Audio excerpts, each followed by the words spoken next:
Right. Chad, you already know, man. You can't get rid of the Yukon Championship DNA. You know what I'm saying? You just can't get rid of us. Shout out to Paige Beckers. You feel me? Finally a champ. We here. We are here. Juju getting it next year. Don't worry, Chad. She got it next year. Honestly, Juju and them would have lost this year regardless. It doesn't matter. They would have lost this year. You think they would have lost to South Carolina? No, I think Juju and them would have lost to UConn regardless if she was there. If like USC would have lost to UConn regardless. I had USC in my bracket. They're gonna fry you for that. They're gonna fry you. They might, but UConn would have won, in my opinion. I think it would have been closer, obviously, but UConn. I think this was UConn's year, all year. Jay, look what I remember. What I told you before we went on air. Look, they already started. Charlotte got cooked. You see, they already started. Yeah, we need to talk. Yeah. So, are we live? Are we live? Let's get this shit started because I'm so ready. So ready. So to break down. Oh my god. What we're gonna do today? Just let everybody know we're gonna do something a little bit, probably halfway through the show. We're gonna do some list of our top fives of WrestleMania certain categories, and then we're going to do another list additional to that list afterwards. But there are some things that happened last week that we can discuss and talk about that I'm sure some people want to hear our opinions about anyway. So we could start with the Tiffany and Charlotte stuff because let's start with the Tiffany and Charlotte stuff. Go ahead, the first thing that all brother. of you in chat over here, all you fine, beautiful people over here need to accept is that it was on both women. That this was balance-wise the worst promo segment I think I might have ever seen in my 34 years on this earth. It was awkward. It was not thought through. It was rushed. It was hurried. Both women let the crowd get to them. And if you're going to sit here and tell me that it was all Tiffany's fault when Charlotte was spitting such gems as, oh, your voice is so high, I just can't hear you. And both women wanted the last word, and that's not how promos work. You have to be willing in wrestling to let the other person get the last word if it's best, and neither one of them wanted to let the other person get the last word. Tiffany showed her inexperience. Tiffany showed to a point that G's gonna lean on in a minute. She just is not a natural babyface, and she's struggling to make it work. Charlotte showed that, I don't know if it's what's going on in her personal life because she went on television and talked about it, and I'm really sorry that she has to go through that. So I don't know if it's everything going on in her personal life that's affecting her performance or what's going on, but there was something wrong here. It was almost like they got into an argument before. Did you guys get that feeling too? That they somehow got very awkward. I feel like they don't like each other. Right. They just don't like each other. And in a case of Rollins versus Punk, as long as you're professional when the cameras turn on, it's fine not to like each other. In fact, that only adds to the believability of your feud. But you can't let that seep into what you're saying when you go out there, because then you just come off childish. And wrestling fans get made fun of enough of it as it is. And if any non-wrestling fan were to watch that promo between Charlotte and Tiffany, when you're trying to get them into wrestling, they'd be turned off of it forever. It was that kind of promo. Just terrible. This is what they would do, Jay. Jay, this is what they would do. Click. The main thing I'm not fucking with is like the reception, the positive reception Tiffany's getting and the negative reception Charlotte's getting. People are saying Charlotte got cooked, Charlotte got this, Charlotte got that. Listen. If we're grading promo segments, if Charlotte was an F minus, Tiffany was an F plus. That's not any better. Like, they both were trash. It was horrible. They let the crowd get to them. Even the shots they were taking, it wasn't it was a, should we be hearing this shit right now? Should we be hearing this right now? It was bad. It showed some insane negatives on both wrestlers. It's not even funny. There was a report that came out. And I agree with how backstage WWE is seeing it. They're seeing it as it's more of a fault on Charlotte, but Tiffany's not off the hook either. And I totally agree. She shouldn't be at all. Because the way how I know it's going to sound like I'm dragging on Tiffany, but Tiffany, you're the world champion. At the end of the day, you're the one who needs to maintain the most professionalism. No matter if it's a veteran or not, you can't let somebody walk all over you like that and bring you down to their level. At the end of the day, you're the champion, and you can't make the company look like a bunch of assholes. You can't do that. Mm-hmm. And Charlotte made a bigger fool out of herself. But Charlotte at the end should of have the known day, better. Charlotte should have known. Charlotte should have known better. And that's not the first time. Tiffany, but this is what Tiffany has been groomed to doing in NXT. Like you know what it's like to be the woman. You know what it's like to try to maintain the professionalism. I get it. And this is not the. But this isn't the place to do that. To try to throw some shots or whatever. 2 weeks until Mania. Come on. And it's not the first time Charlotte's done this either, bro. This is one of those situations where it's like, I don't know. It's their chemistry is weird. I mean, I'm sure the match will be fine. I don't have any doubts the match will be bad, but their builds are like. Charlotte builds usually aren't great, but this is like probably the worst. This is one of the worst. I think this might be the worst. But Jay, you're right though. When the backstage politics came out and they said like they're looking more like Charlotte, like you really fucked up more than Tiffany. I'm like, that's fair because Charlotte was the one that brought Tiffany down. Tiffany just looks bad for letting. I think they've been looking at the internet too.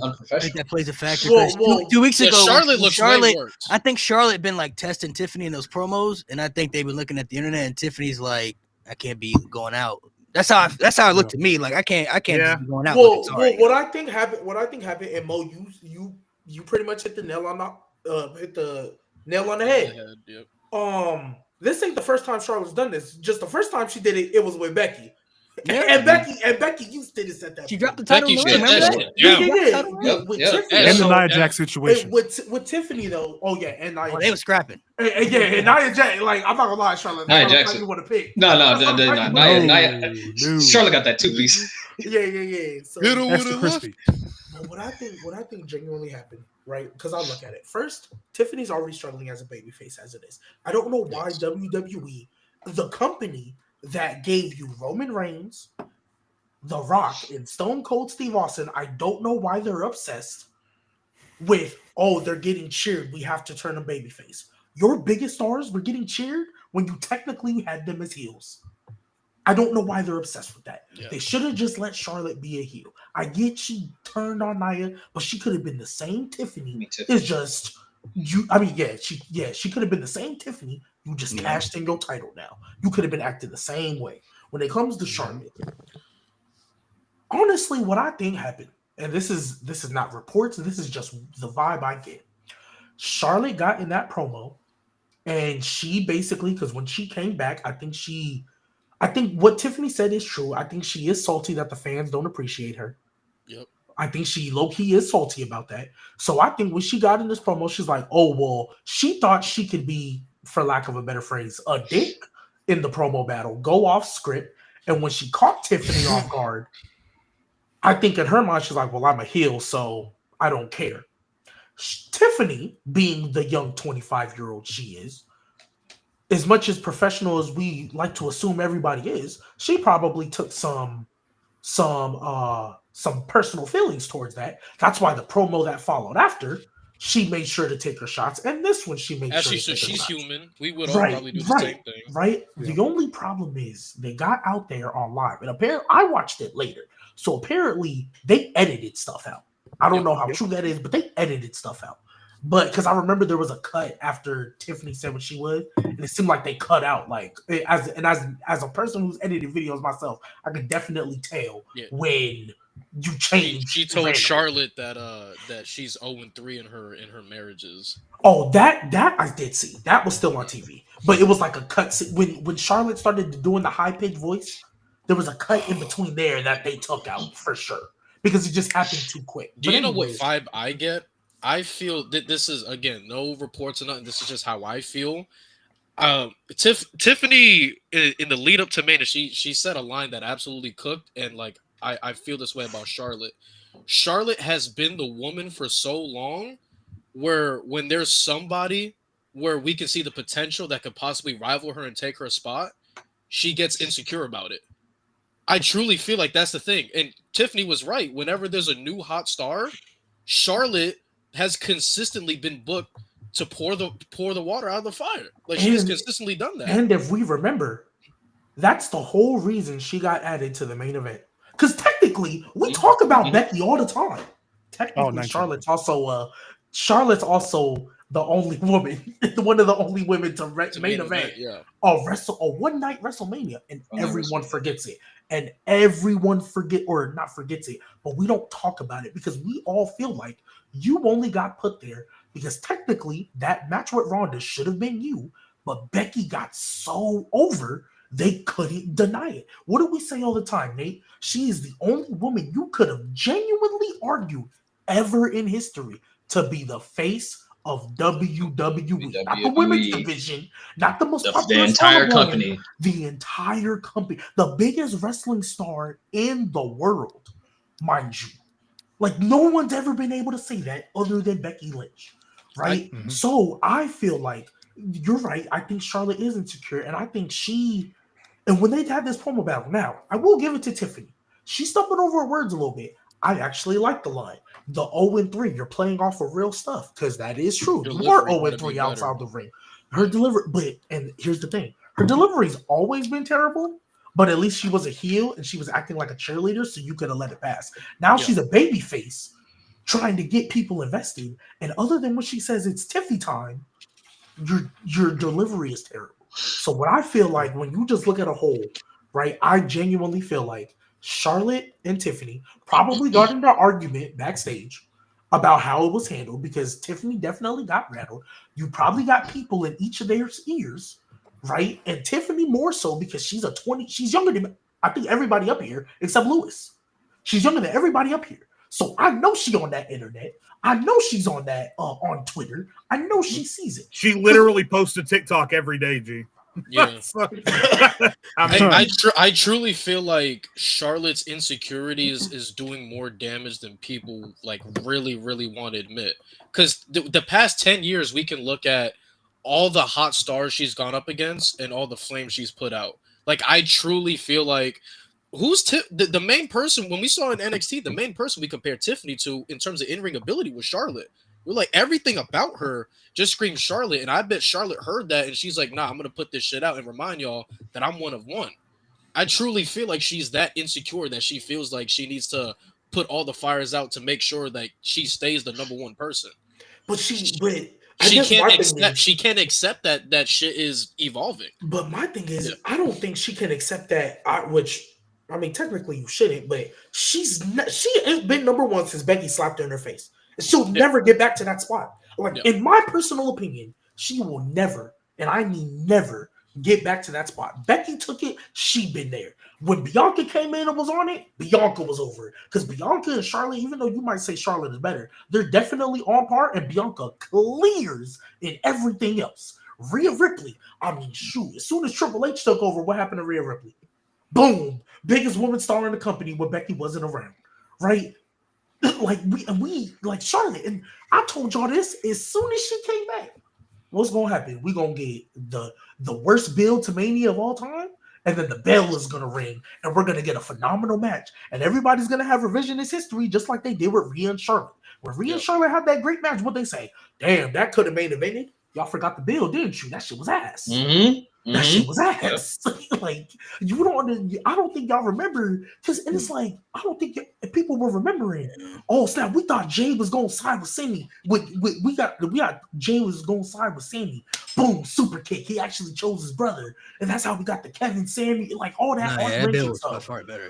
Yeah, like you know what I mean. So this is bad build though. This build so bad. I don't even think it's good enough to open the show, bro. It's got to be in the middle of the show. It's got to be right in the middle. Night 2. Cool down match. This will be like Cook G. Fourth match on the show. Jericho. I feel like whatever happened. I mean, I don't know. Maybe I'm wrong, but at this stage, I feel like whoever wins is gonna tell us a lot. If Tiffany wins, then they're obviously sold on her being their next star. I think they are sold on Tiffany. No, but the thing is, guys, I'm saying win or lose, they're in a no-win situation. It's a different. Well, here. I haven't spoken yet, and I feel like I should. Because this is what I honestly believe after seeing what we said, regardless of how you feel about the 0-3 line, Charlotte never cleared that with Tiffany. And you can't do that, period, in wrestling or in entertainment. You're not allowed to do that. That is a cardinal sin. You're not supposed to do that, especially against someone at the level of Charlotte Flair.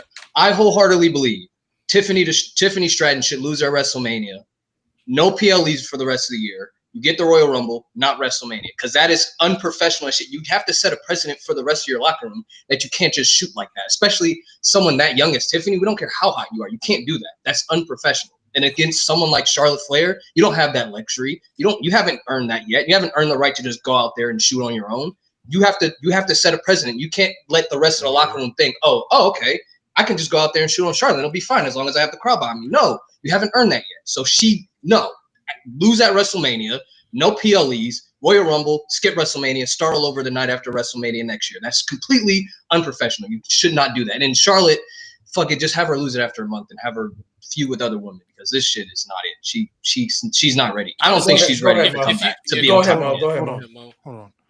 I see what you're saying, but my thing is I'm looking at Charlotte because, like we mentioned before, this is not the first time. And here's the thing. There's going off script to benefit the story you're telling, and then there's going off script and stepping on your opponent's toes and making them look stupid.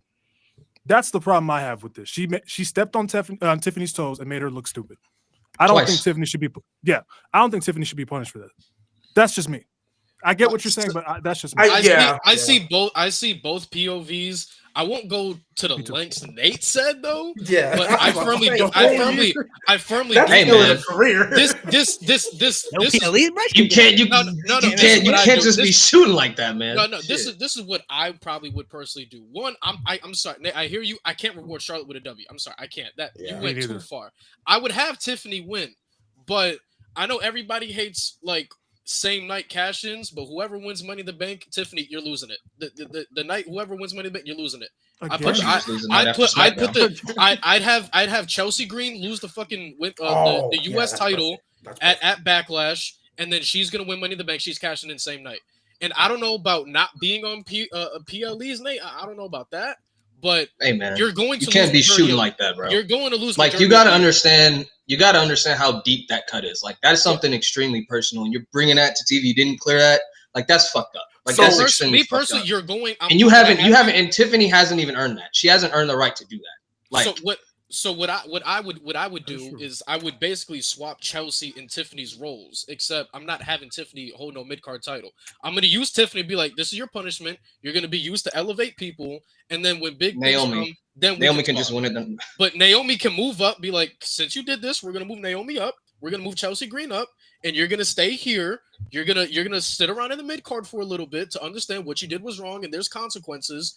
And then when we feel like everything's good and dandy, then we can move you back up to we know you can be. Because even though it is Charlotte, it's mainly Charlotte's fault. At the end of the day, you are the champion. At the end of the day, you are holding the hardware. There's some form of professionalism you need to hold. And you're not new to this because out of every single NXT Women's Champion we've seen, you are one of the only ones that were booked like the woman. Like the woman. You weren't booked like no Indy Hartwell or Lyra or these other girls. You were booked like the woman when you held that championship. So you understand that there's a form of professionalism you need to hold.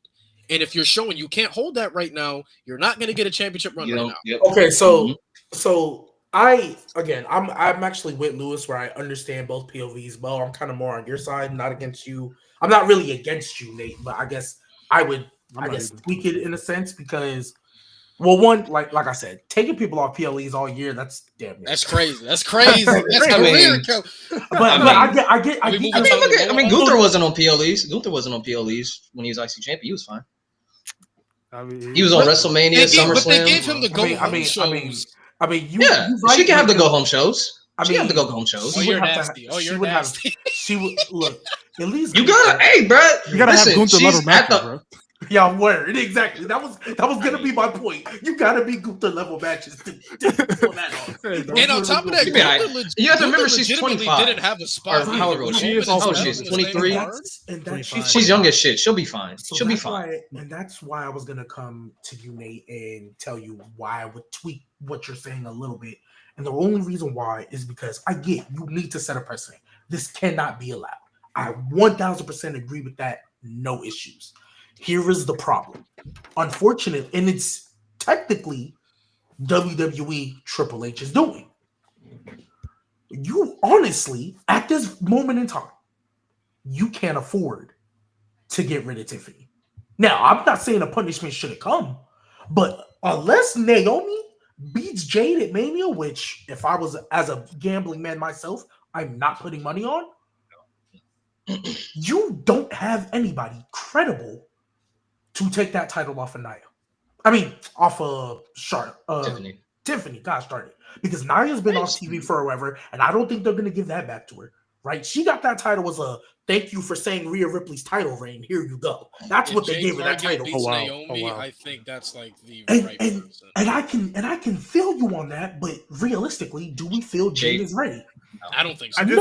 I just think this is why I just want to say this conversation is it's a slippery slope because there are men on the roster who are on the roster after doing way worse things than being unprofessional in a promo. I just want to point that out. Secondly, I just think the most embarrassing thing for me out of all this, regardless of whose fault it is or whatever, was Charlotte when Tiffany was already halfway out of the ring and the music is hitting, and Charlotte decides that's the best time to say, "Oh, but Ludwig's in my DM." Like, come on, Charlotte. That's not just unprofessional. That's not just poor promo. That's embarrassing. And if I was Charlotte and looking back on that, I'd be embarrassed. Not just because of what she said or why she said it, but just saying I'm going to push my weight and I'm going to get the last word, even though Tiffany's halfway out the ring and I can hear the music hitting, and I'm going to say it anyway. Come on, man. That's embarrassing. And when she said it, me personally, I can't feel say it if it's not true. Because I need the proof. You're just saying it. You're just saying it to be petty. You just saying it. And if that's the case, and if it, my man in trouble, bro. No, I would have felt it more if she would have went on Twitter and posted screenshots. I would have been that'd have been crazy. That'd have been crazy. Me personally, with this feud, I feel like taking the belt off Tiffany, I wouldn't necessarily look at it as all right. So in the moment, it would be looked at as a punishment, right? I feel like over time, though, it would look at as Tiffany's biggest blessing, because I firmly do believe there are feuds, whether they're good or really bad, that paint the overall picture on a title reign. And I just think with this feud right now and how petty and deep it's gotten, I don't think it's in WWE's best interest to keep the belt on Tiffany further. I think the only thing we are going to talk about from Tiffany's title reign is this petty ass, shitty ass rivalry. She can have all the good matches she wants, but it's true, G. It's true, bro. Outside of this title reign, what is she? Outside of this moment, really, what has she done? Well, that's more talked about than this one. And that's where I was going to get to, because it technically just started. That's the only thing I'm saying. It just started. So again, me personally, once she cashed in on Nia, I figured the rematch was gonna come. Fine, cool, whatever. They did the tag team at Elimination Chamber, whatever, right? Trish Stratus is from Toronto. Right. But once Charlotte won that Rumble, and I knew this was the feud, I told y'all this build is not going to be good. But it just started. Now, because Charlotte is the queen, no pun intended, of winning titles off of people for no reason, right?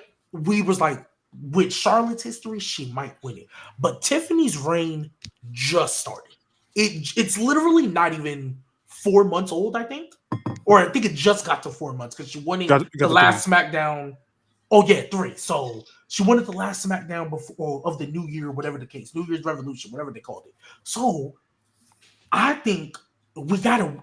I hate this phrase, but we gotta let it play out and see what they do afterwards. I do not, because if you put Charlotte, I think Charlotte's the worst of the two evils. Because if Charlotte wins that title, another title reign, it's gonna be go away heat.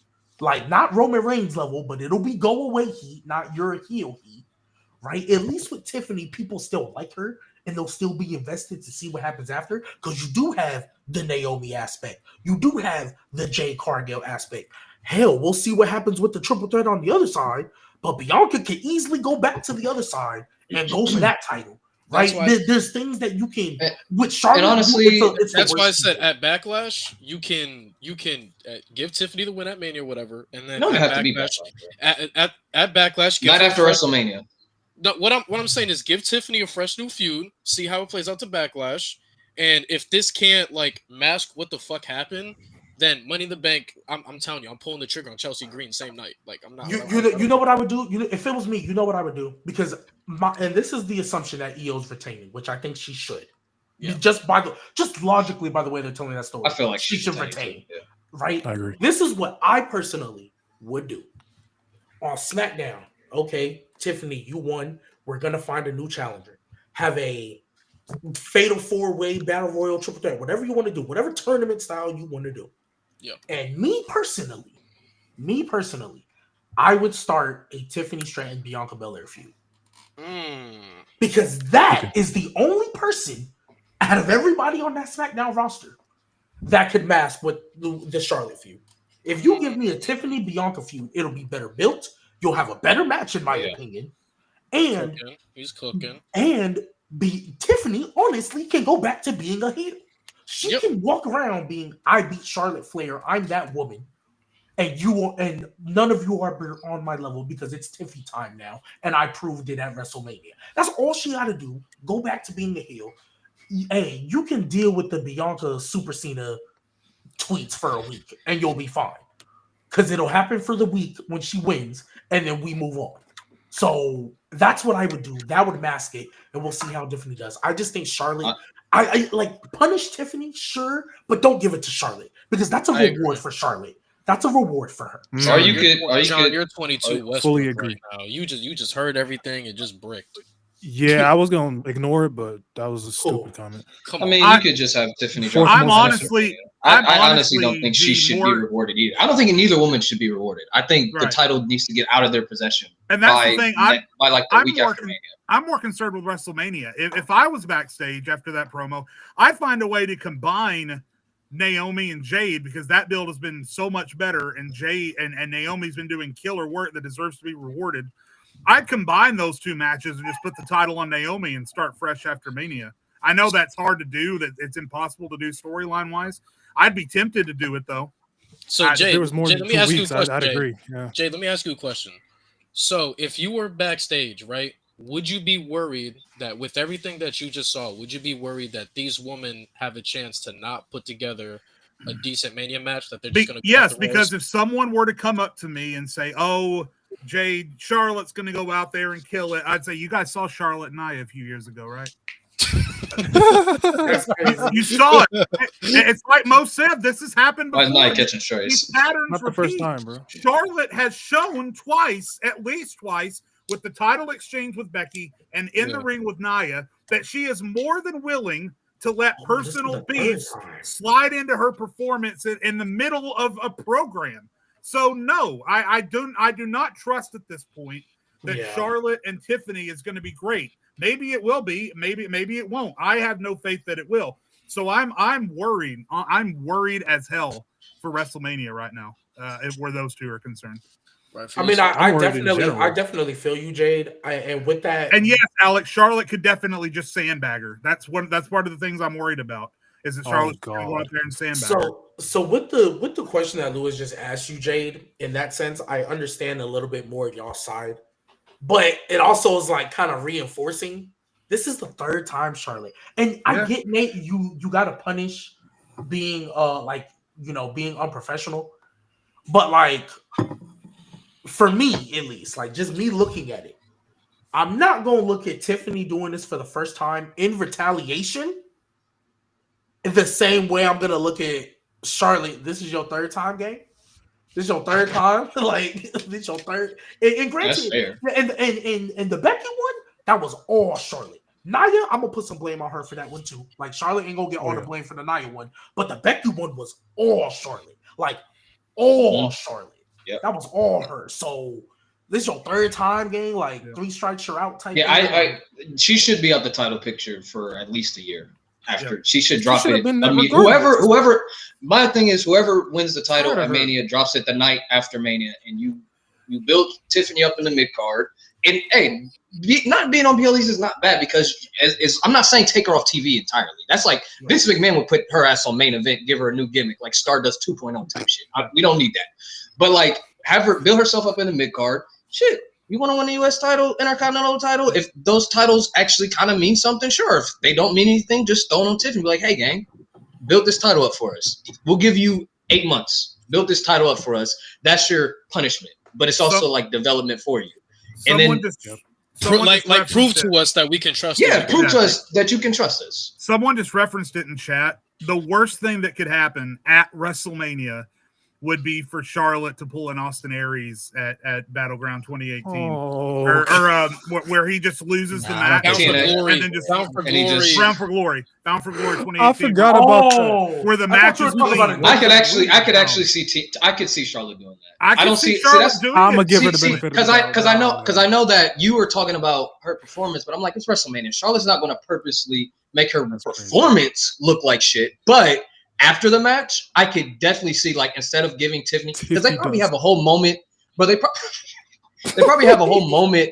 They probably have a whole moment where Charlotte's supposed to embrace Tiffany, right? But I feel like if that's still in the script, Charlotte's gonna be like, nope, bye. Enjoy your celebration while I walk off. So, in my opinion, I feel like, look, at the end of the day, you have a shit situation and you got to make the best out of it. So if this was me behind the scenes and, again, Triple H, if you need some ideas on how to handle this, what I would do, I would turn this into now my smaller version, Seth Rollins, CM Punk. We absolutely can't stand each other, and I would play off of that. So no, can they be professional enough for that? Well, I feel you, but I would keep them apart in this sense. Like, anytime, like maybe a backstage 7 stage just staring down each other, right? And then keep it pushing. But like, now I get you. Can they be professional? We'll see. I get it. But at the bare minimum, you know, that the best thing WWE can do is at least make this storyline wise, like at least capitalize off of something. Like, make some type of money off of it. You feel me? Like, do something. No, facts. Like, do something. At least give us a little unsanctioned match. Word, like, make this let them go sandbag each other all day. Let them get some black eyes. Let them bleed for real. Like, safe shots. Ryan made Tony Storm. God Lord. Tiffany ain't no CM Punk, and Charlotte sure can't work no crowd like Seth Rollins. So that's a dangerous game you're playing. I feel you, but I mean, let's be real. When's the last time we had a true blood feud for women? Like a true blood Probably feud. Becky and Nia.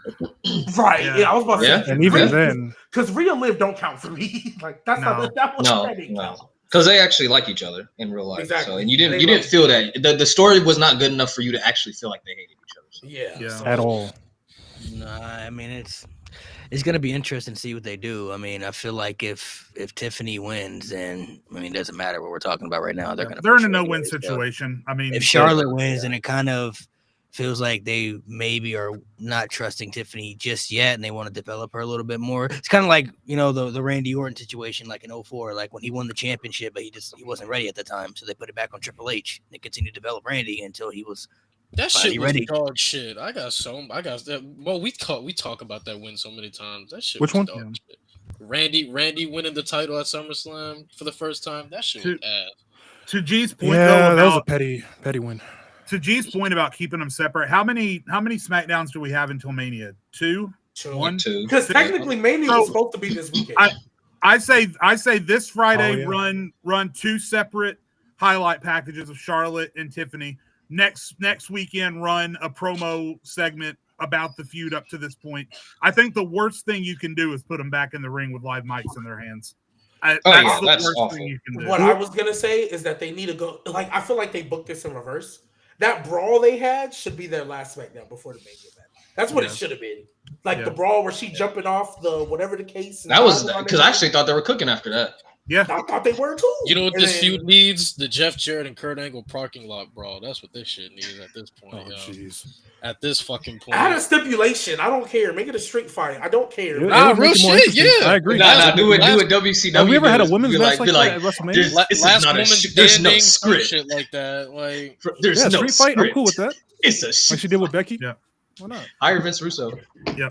Absolutely. G not. thinks he can save every match. Bro. G thinks he can save every match, bro. His trump card is add a stipulation. Well, you know, they saved Drew and Damian, but Drew wasn't out there telling Damian that Caden Carter was in his DMs before they did the car spot. So I'm just saying, like, that's two different situations. This one I feel like is long gone. Just let it end. have the match, and then we just need to move on from it. Jade, you sound like you tired of this shit. Yo. Louis, they say I'm you so always hate on sick Randy of it. Orton, bro. I mean, it's already bad enough. You'll be okay. It's already bad enough that we knew the build was not going to be great. Charlotte can't build a match to save her life, and Tiffany as a babyface hasn't been good, so the build was already going to be terrible. Now y'all are going off script because y'all both can't read a script. Now y'all are going off script, and it's still bad. Like, if you can't shoot and it be interesting, bro, like, there's nothing we can do for you. It's over. There's nothing we can do for you. Yeah, it's over. They're Louis, they saying to stop hating on Randy Orton, bro. I don't hate him. I'm just honest. People don't like honesty, bro. I'm just honest. Don't. Y'all not gonna tell me that 04 title win was good. He really had a feud with Taker. John, they did a really sick brawl in the back. The title win moment was cool. It's just afterwards. He just wasn't. Bro, I watched that entire. Bro, I watched that entire build, show to show, match to match. Motherfucking, that shit was ass. They only gave it to him because Brock left. That shit was trash. That's it. You should have just kept the title on Bitchwa and have Triple H beat him at Survivor Series because Benoit was so over that he could have just carried the belt to Survivor Series, and he was that entire year he was cooking every title defense. So that's facts. Somebody said making a Kaiser on a pole match. That's get the fuck. I was trying to think of something. Where's there you go. I told you. Bring Vince Russo on. Where's Vince at? He's in the chat. I told you. Absolutely. If Orton had more maturity, it would have been fine. He just wasn't. Y'all see Ludwig Kaiser's tweet after that? Yeah. Don't flatter yourself. He said, "Don't flatter yourself." Yeah. I mean. He better than me. I would. Did y'all see the post? Relax.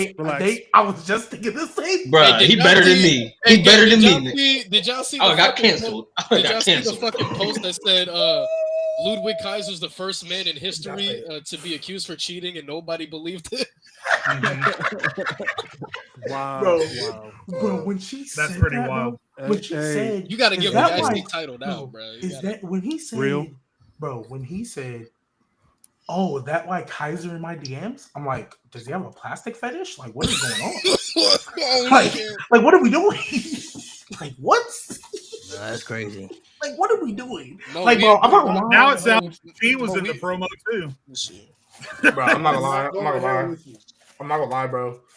I will violate crazy, but I'm not going to. But when Charlotte said that, that's probably the one thing that like she like Mo from off screen with the relax. Like you it's kind of like that thing, and it's gonna be a weird, stupid example, but this is the only way I can explain it. Y'all ever see somebody order crazy amounts of food and then order a Diet Coke with it? Like, no, like what are you doing, bro? Like, what is Diet Coke? Yeah, like what? I asked somebody. He's got fried chicken. I said, "Why Diet fucking Coke? baby back ribs." I like the taste of it. I like the taste of Diet Coke. And some oxtails. Give me a Diet Coke. Like what? I'm watching my weight.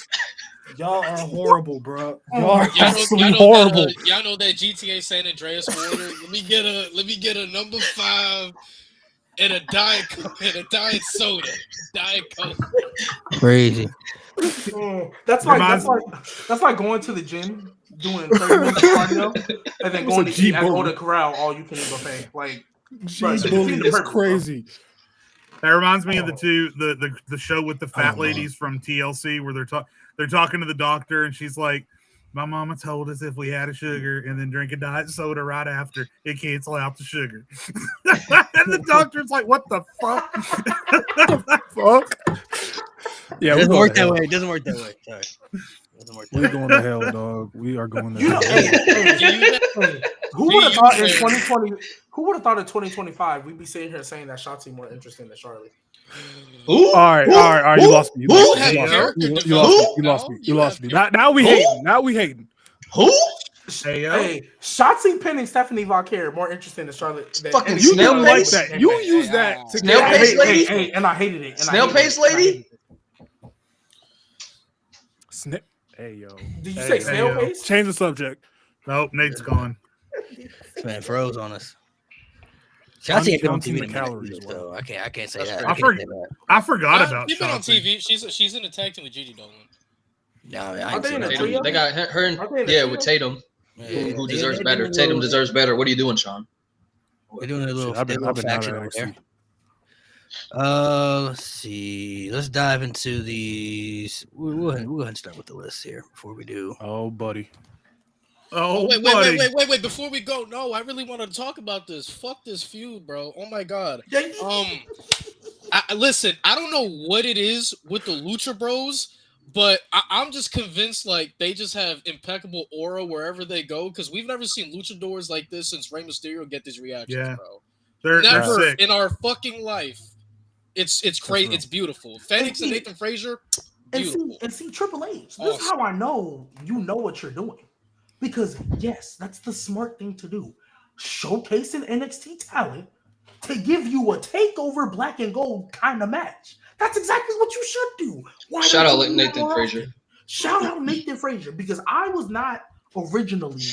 I won't say I wasn't a fan, but I was just sitting there like, okay, Nathan Frazier Axiom finna break up soon. There's finna be a feud.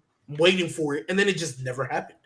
So I'm like, okay, so now I can rock with y'all because y'all didn't break up. Why don't you do this more often? And do it with the women. Please. You need the depth. Like, I'm sorry. This little gauntlet tag team match, the fact that Shayna Baszler and Zoe Stark are in this match and haven't been on TV in months, but you couldn't put Lash Legend and Jakara Jackson in there? What match? So for the women's tag team titles, they're having the gauntlet number one contender. Oh, it's because they're going after the Knockouts tag titles. That's what they're being used in TNA primarily. Okay, I hear you. I don't care. I hear you. I don't care. Well, who's going after what? WWE Lord. I'm saying the reason they've been primarily they're having the number one contender gauntlet match with 16 on NXT. No, in SmackDown. On SmackDown, they're gonna do this. They announced the women's tag titles. They announced. It's like because Lash and Jakara are going after the knockouts. Yeah, I thought the SmackDown was going after knockouts. I was like, yeah, I hear that. Whoa. And I hear y'all. I understand it.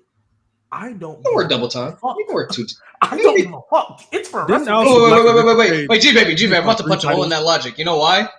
Aleister Black and Ricochet. That's all I was just saying they competed for 3 titles 3 days in a row in one weekend or one weekend. Shit. I'd have been cool if they won those ones at WrestleMania. I ain't gonna lie. No, I really thought they was going to win. I love that tag team. I really thought that tag team was dope. That tag team. I love that tag team, bro. That tag team was cool. Bro, do y'all know what teams? They got Shayna Baszler, the remains of the Pure Fusion Collective, Bayley and Lyra, which are the obvious winners. Kaden Carter and Katana Chance, who barely got back on. The only real tag team they have, but go ahead. Right. Maxine Dupree and Natalia. Boy, oh boy, am I excited Natalia for that. And the biggest oh my God. What are we doing? Natalia needs to go on that retirement tour, bro. Real talk. Y'all mean to tell me I don't care that they're going for the Knockouts title. Lash Legend and Jakara Jackson could have been up there. So Ruka and Zarya, they could have been up. Like, I'm sorry, you could have pulled some NXT or you could just move the tag titles to NXT. That's what I'm saying. Just Lash Legend and Jakara Jackson. That's literally how you do it. Triple threat match. Have them pin somebody who can take the loss and send them down to NXT. Get them off the main roster, please. Yeah, and to Rainmaker's point, Nia Jax, her only claim to fame for the past 3 months has been a fucking tag team, and they're not in the fucking match. And, I'm pretty sure she was hurt. Nia and Candice aren't in it? No, I saw Nia was hurt. Nia's hurt. Oh, well, okay. He's hurt? Oh. Okay. That doesn't change. Whatever. This whole thing is a disaster. They always do this every year with these goddamn women's tag teams. My issue is Lyra and Bayley. Why? And Lyra has the IC title too. That's what I'm saying. That can't be the IC title. I told you. What did I say, bro? I said this shit. One of these titles ain't gonna be. They didn't have enough room. Exactly. They don't have enough talent. Hey, but you want to know how it happened, though, right? It was they literally used an IC title match to build a tag team title match. What the fuck is going on? You used a single title match to build a tag team title match. What the fuck are we doing? That is Triple H. Like, I would have understood a little bit better if you did it the other way around. I would have understood it a little bit better if you did it the other way around. Right? Use the tag team title match to build a singles title match. Yeah. Let's say as they always do. Or Raquel would have beat Lyra and pinned her. Okay, cool. You pinned the champion. You did it the fucking other way. For what? It's only to get people on WrestleMania. I mean, you don't have room, so this is how they got to do it. Because Triple H is 13 matches. Nia said on Twitter she not hurt. Why the fuck? I saw a report. My bad. Because if they don't do it that way, then they're probably gonna people left off of Mania, and then people are still gonna be mad about it either way. So they're like, all right, we're just gonna put you on Mania this way. So there you go. This is why look, man. I mean, WrestleMania needs some filler matches. That's okay. You need some filler matches. It's one of those filler matches. That's what it is. If I don't see a Nexus type takeover with this somebody got it women's division, I'm gonna be so pissed. Who are they going to tell stories with for a year? They don't even have free agents coming in. All the free agents, guess where they went? Fucking NXT. Fucking NXT. All the good free agents that you possibly could have grabbed went to NXT. Like, real talk, Jordan Grace. I get why you went there. I really, really do. Why the fuck are you in NXT? Julia, I get it. Stephanie, I get it. Why the fuck are y'all in NXT? To learn English, that's a necessity. That's crazy. Yeah, I was gonna say that's probably why. I'm not trying to say that to be rude. No, but that's crazy. You're right. But it's perfect. Sense. Jordan Grace, I hear you one. I thought she was the perfect one. But like they wanted to create the 4 horsemen again. That's why. And I put it like this: if Asuka can still get beloved, cheered, and like when she was booked to Oblivion. This is your female. No. I'm saying if she can still get one more match. No. They don't laugh. If she if she can still get cheered the way she had been, Stephanie and Julia would have been fine. Wait, Asuka's not Finn Balor. Hold on now. She's bro. She's not that cooked. Okay, she's Shinsuke. She's Shinsuke. Like, because that's like that's a high. No, it's not. No, it's not. People still sing. No, hey, gang. They still sing Shinsuke's theme overseas and in the States. Overseas, Finn Balor still don't get no pops. You see his entrance in fucking Brussels? Did anybody cheer for Finn Balor? Does anybody do this anymore? No. I mean, this was a thing. They used to. That so much, hey, last 2023, they did it because you still have that part in the song. They still did. I might have to side with you, and at least they still use Finn Balor. They don't even do nothing with Shinsuke. Like, come on, Shinsuke still gets love. Shinsuke still gets love. Finn Balor comes out to no pop. No. He comes out to no pop. Gets love. Come out to no pop. Yes. From the crowd, yes, he does. They sing his song. They still sing his song. Ain't nobody doing this for Finn Balor no more. Don't nobody care about Finn Balor. I don't understand. Bro, Shinsuke won the US title, and then they took him off TV. The fact that these are conversations we're having in 2025. But he won the title. Didn't he get a pop? Didn't he get a pop? Finn Balor is about to be in a high-profile IC title match at WrestleMania. What the fuck? Nigga said high-profile. He's not the Braun Breaker versus Penta. He's the fourth most important person in that. He did take the pin. I didn't say he was. Finn Balor gonna be back next week. I didn't say he was one of the more important, but it's still a high-profile because you have Braun Breaker and Penta there. That alone makes it high-profile. I didn't say he was the most important, but he in there. He's about to be in there. And he gave Penta his first pinfall loss in WWE. Oh my! Mickey Mouse. Here you go. Mickey Mouse. Mickey Mouse. That shit Mickey as fuck. Is the Shinsuke US title win not Mickey Mouse? Oh boy. No. His win was not. His reign may be trash, but his win wasn't. He beat the shit out of LA Knight. He got a pop. Who popped when Finn? Did anybody pop when Finn beat Penta? I don't remember. I genuinely don't remember. Put that shit away, man. That shit felt weird. You don't want to see that shit. Man, weird. Man, let's get to the main shit of the show. I'm tired of talking Tom about Brady this. collection. I've got Put that shit away, man. Put that shit away, dog. It's not even a Patriot. I don't want to see this shit. Sorry, I don't care about people that WWE doesn't care about, so I'm not participating in this conversation. So you don't care about 95% of the women's division then, huh? At this point, no. Honestly, I mean, what do you want me to say? What do you want me to say? No fucking business. Dang, so clip that like 8 seconds and put that on Twitter. World War III, bro. Hell no. Or 4, actually. 4. We had that last year. Oh my god, bro. I'm not gonna lie. And guess what? And guess what? We 3-0 against that too. We 3-0 against the World Wars.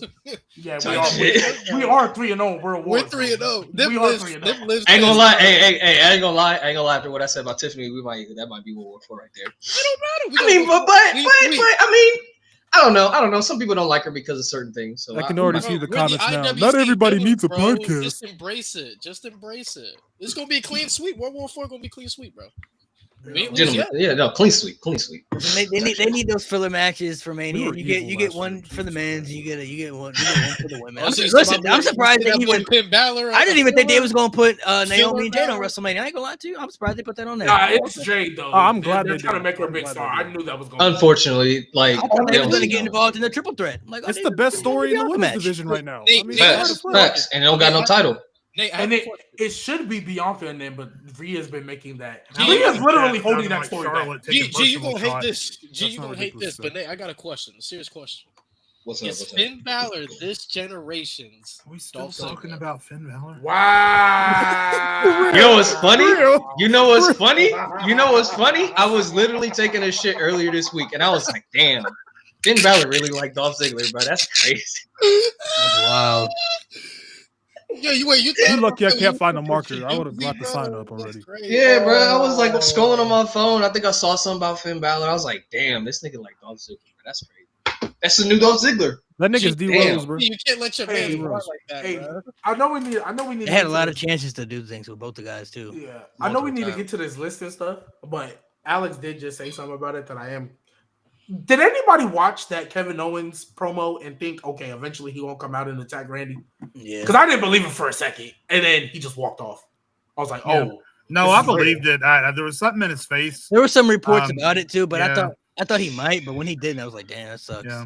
So I don't know who he faces at WrestleMania. So can I say something about that? I think hopefully, first of all, Kevin, hope he have a successful surgery. Hopefully he gets that. But I am very glad he's off TV. And it's not for a reason people think.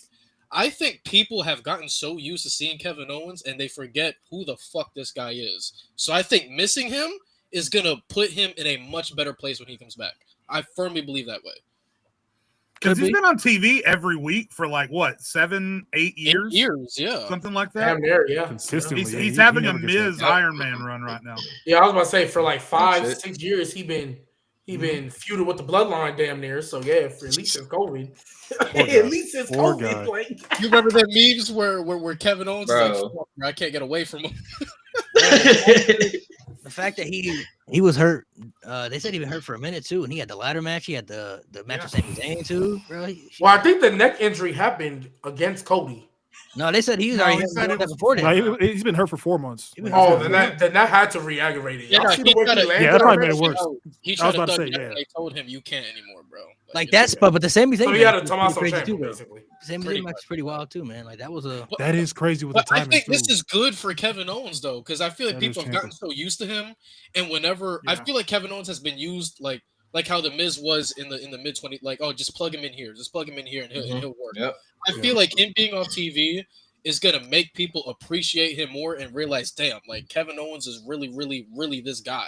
Right. And I feel like him coming back is gonna be in a better spot. So somebody said Randy Orton should just they didn't say this. This is what I think. Somebody said Randy Orton's opponent should be Aleister Black. And I think Randy Orton should lose. That's my problem. Well, I was gonna say I think Aleister Black should just come in and black mask the fuck out that nigga. I don't know. The problem I have with Randy Orton, let me rephrase that. The problem I have with the booking of Randy Orton is Randy Orton is booked like he doesn't put people over.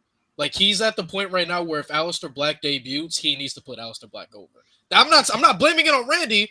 I just feel like now they're heavily protecting Randy, which is good. But these are matches where somebody new like this to come out of the gate and really make an impact, he should lose. Yeah, I want him to get black masked by Aleister Black. 1, 2, 3. I think he's facing somebody. Really? I'm talking about you can have a match, but I want Aleister Black to I think he's facing genuinely damn near dominate. He's facing somebody at WrestleMania that he's gonna beat. Like he's not gonna lose. Bro, if I see Shinsuke walk out at fucking WrestleMania, I'm turning the TV off. I'm not gonna lie, bro. You know who it's gonna be, bro? I told everybody, bro, they gonna call Shane McMahon. That's who it's gonna be, bro. Shane McMahon. Oh God. No, Triple H. I will watch WrestleMania. He's not doing that after Shane was talking to AEW. I will boycott WrestleMania. He got his you guys squad, think I'm kidding like that, bro? He ain't going out. Bro, Triple H. He needs to go out exactly what he deserves. I don't think Rusev because Rusev would have to win. He'd have to win. Yeah, I think Randy's gonna lose. No, he's not. Feed solo to Randy. Come on. Oh no! Solo could be an option. Hey, too. Nick Aldis, Randy off man. the show at Y'all that sleeping, point. man. Nah, you I know what would they love should to do? know this, but Hey, Nick Aldis be would fun. nah, he wouldn't really have to Hey, win. actually, you know what I genuinely think they should do? Real shit. Just add him to the match, the U.S. title match, triple threat, so Jacob Fatu can destroy both of them. Oh wow! Like real talk. I think Jacob should win. Does Jacob pinning Randy do more for him than pinning LA Knight? I mean, that would be good. I mean, it's Randy also fucking one Orton, guy but LA Knight currently is on also the the U.S. roster. champion. I don't think Randy Orton's fighting somebody he's losing against at WrestleMania this year. He's beating whoever he faces. There's one guy currently on the roster that Let me guess, Ray deserves to be Phoenix, a bro. I don't Mania care. right now. He doesn't have a path. Fire.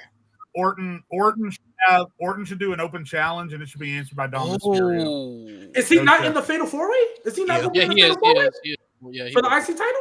Yeah, he is. At Mania, Well, it's gonna they be set it up with he's Liv, a part of the they set it story. up with Liv Morgan. He's Liv part of Morgan the- was basically like, I'm gonna talk to Adam Pearce. And I mean, maybe he might be in that. Or If he he's could just not, face, then man, he he should could face wrestle. Ray too, I guess, because Ray ain't doing shit. So want to be Ray Mysterio. Ray and Randy again. man, if WrestleMania 22 Randy's just Bro, gonna have I'm a not random 6 match, years old, bro. I don't want that. if Randy Orton is just gonna have a random Chill on match, Ray, bro. it's got to be the setup. He's got to have an angle. Somebody got to debut. Somebody got to kick him in the face. Put him through a table. Yeah, Sheamus bring would out be some fine. Black I'd be cool with Adam. Sheamus. Give him Sheamus. That'd be cool. Sheamus ain't Oh doing yeah, shit right give him 15. Sheamus and Give him Orton would be a 15. Gee, throwback. don't Those do matches that. weren't now. Sheamus ain't doing nothing right now too, bro. He ain't doing those nothing. matches weren't that great. But Is there at back least then stakes on the Sheamus line? wasn't as polished as an in-ring performer. That as he is that is now. also Just a true. That match. is I mean, you also got 2 weeks. Who they gonna find in 2 weeks? You got 2 Bro, let weeks. them- That's bro, what I'm give him- saying, Bro, bro. give them Hey, throw in 13 Sheamus. minutes You and let him know fight. what? Let him Screw fight. it. Ray Phoenix versus Randy Orton. Fuck it. Phoenix That's would what I have said. to. Ray Phoenix. Phoenix I would have don't to think win. Ray Phoenix should win. I'm cool with that. Randy's I'm not cool with that. losing. That's the problem. Oh, But I think Ray Phoenix I mean, would be he fine can taking him lose. off. Did He y'all should be think okay. Randy Here's was the thing, gonna here's be- the thing. Did y'all He think can Randy lose at was gonna beat WrestleMania. Kevin Owens? Huh? Did Yes. y'all think Randy was going to beat Kevin Owens? Yes. 100% Yes. for sure. The way the Yes. story was, yes. Yeah. For But here's the thing. sure. Randy can lose Yeah. at Mania and then win at Backlash in his hometown, whatever match he has. Oh, good job. There we go. You know, get him Well, one I back. think I'm just Randy getting has sick to of the win Sheamus because he's disrespect been on this 18 on podcast. that. Every time Sheamus Wait, gets you brought want up, you want somebody's Randy like, versus Sheamus? Oh God! If they need not they gotta Mania. find somebody in At 2 weeks. Mania. They gotta find somebody in 2 weeks. At Sheamus ain't doing Mania, nothing. Sheamus deserves a Oh my Mania spot. I mean, fucking I God. don't know. Why y'all Against tweaking on Randy my Orton. man, Oh though? my- Why y'all tweaking on my man? That shit was at a SummerSlam. We and got that a match shit didn't set feel up. like it We got- Why belonged. y'all Let's not do tweaking on my that. man's like now. Sheamus Oh, ain't like Or I SummerSlam mean, if they want to 2015 continue Jesus. the I guess the Kevin story. I mean, Sami Zayn not doing shit either, so we can throw him in there if they had to. If he's not hurt, I don't know if he's hurt or not, but No, I mean, I can don't we think- do El that would Grande make sense. Americano against Randy Orton? Oh my. See, I'm cool with that. Yep. There you go. I am Yep, cool there you with go. that, actually. Nick Aldis would be cool. But in Wait, a what's 2 week the build, story? I don't know. If Is it El Yeah, I mean, It's El Grande. okay. It's Here's gonna the be thing. El Grande Americano Here- versus Rey Mysterio. Whoa. You talking Rey about wants to 2-week come. builds? Then why the fuck should Sheamus face Randy Orton if you're talking about 2-week builds? That shit makes no sense. That is What? Nick Aldis hasn't that is wrestled in kinda- WWE yet, though. He hasn't had a match in WWE at all. Yeah, but people. Okay, but look, you look at Nick Aldis. You like, even if you don't know that he's a wrestler, you're like, oh, he could probably fuck somebody up. Look, he liked that. He liked that. And Randy Orton already RKO'd him twice, so he already got that history. You're like, look, I used to wrestle. I'm the general manager. You know what? Look, you ain't got a match. Nobody else wants to step up. I got it. Fine. Like, we can't find nobody else. Let's do it. Super easy. It doesn't. Not everything that is needs a like simple build. months and months and months to build. Like, it's easy. Like, he took 2 RKOs. He came back the week after. Like, he built like that. Like, cool. Let's fight. Let's do it. Like, you want to RKO me twice? You got the fine. Cool. The fine's cool and all. But the ultimate fine, you face me at WrestleMania. Boom. Easy. Let's go. William Regal, SmackDown general This would be manager. the first. Nick All Aldis this- has had wrestling hype since he became general manager. So Yeah. Yeah. the We're only not- reason he hasn't we know wrestled he can. yet is We because know he recovered can from wrestle, but injury. not everybody knows that though. And- There's and people, I- Well, they gonna people find genuinely out. don't know that. They gonna find Literally, out. They're gonna find out listen. at WrestleMania. Look, listen. I'm telling you, WWE fans are so, like the casuals are so easy to impress. Literally, this nigga just has to do an arm drag on Randy Orton. People are like, "Oh my god, he actually liked that." Okay, literally, that's it. Okay, That's so it. Nate, I hear WrestleMania. you. It's that easy. It's literally that easy. Nate, I hear you. We question Nick Aldis. But we also have to. No, we're not. But here's the thing: we also have to remember how does nigga Triple H like to book. He not gonna speed rush a Nick Aldis in ring in WWE. But it is like last minute. It's very last minute. And he RKO Nick Aldis. Why would he RKO Nick Aldis if that was just like they weren't doing it? No. I'm with Braxton. No. Hey, wait. No. I'm with Braxton. Have a backstage segment with that nigga carrying Dross. Okay. Never mind. I recheck what I said. That would make sense. And I would love it. Oh my gosh. I'm fine with that. No, bro. I'm tired. I'm tired. And then you can have Randy Orton turn heel later in the year. There you go. Tired. I don't know why people are throwing out this narrative. I've seen it so much, bro. Oh my gosh, bro. I swear to God. Why do y'all want him to be the special guest referee for Cody and Cena? That is the worst option. Who said what that? the fuck? Bro, people are saying it all over social media. Yeah, really? Shut this conversation down. Malik, send the messages. I don't know why people. We get that he has ties to Cena, and we get he has ties to Cody. Yes, but you want Randy Orton to be a referee at WrestleMania in the main event? Let me guess. Their idea is, oh, Randy has to count the pin for his biggest rival. Get the fuck out of here. I don't want that, bro. I'd much rather him face Sheamus. I'd much rather him face Nick Aldis, Karrion Kross, whoever, bro. That's disgusting. He could face El Grande Americano. I would take that over him being. That's match of the night. El Grande. That would be elite. Grande, whatever. That's match of the night. Grande would be crazy. That would be crazy. Honestly, AG, you might like it, but you could always throw Mello in there. You better than Chad Gable. That's for sure. You could always throw Mello in there too. Because what Mello finna do in Mania?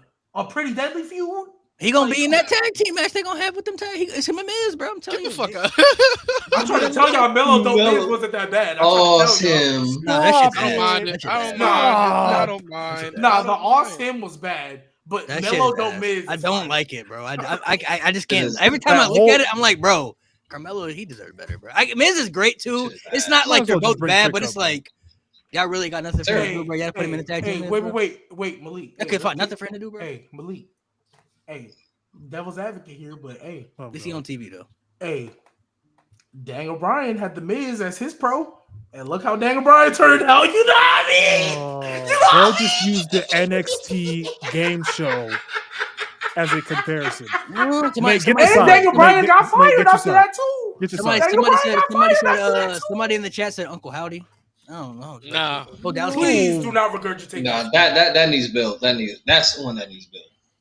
Oh, I forgot. Might be the best option. I mean, it's kind of a downgrade, but I mean, it might be the best option though. Bro, Karrion Kross might be the best option.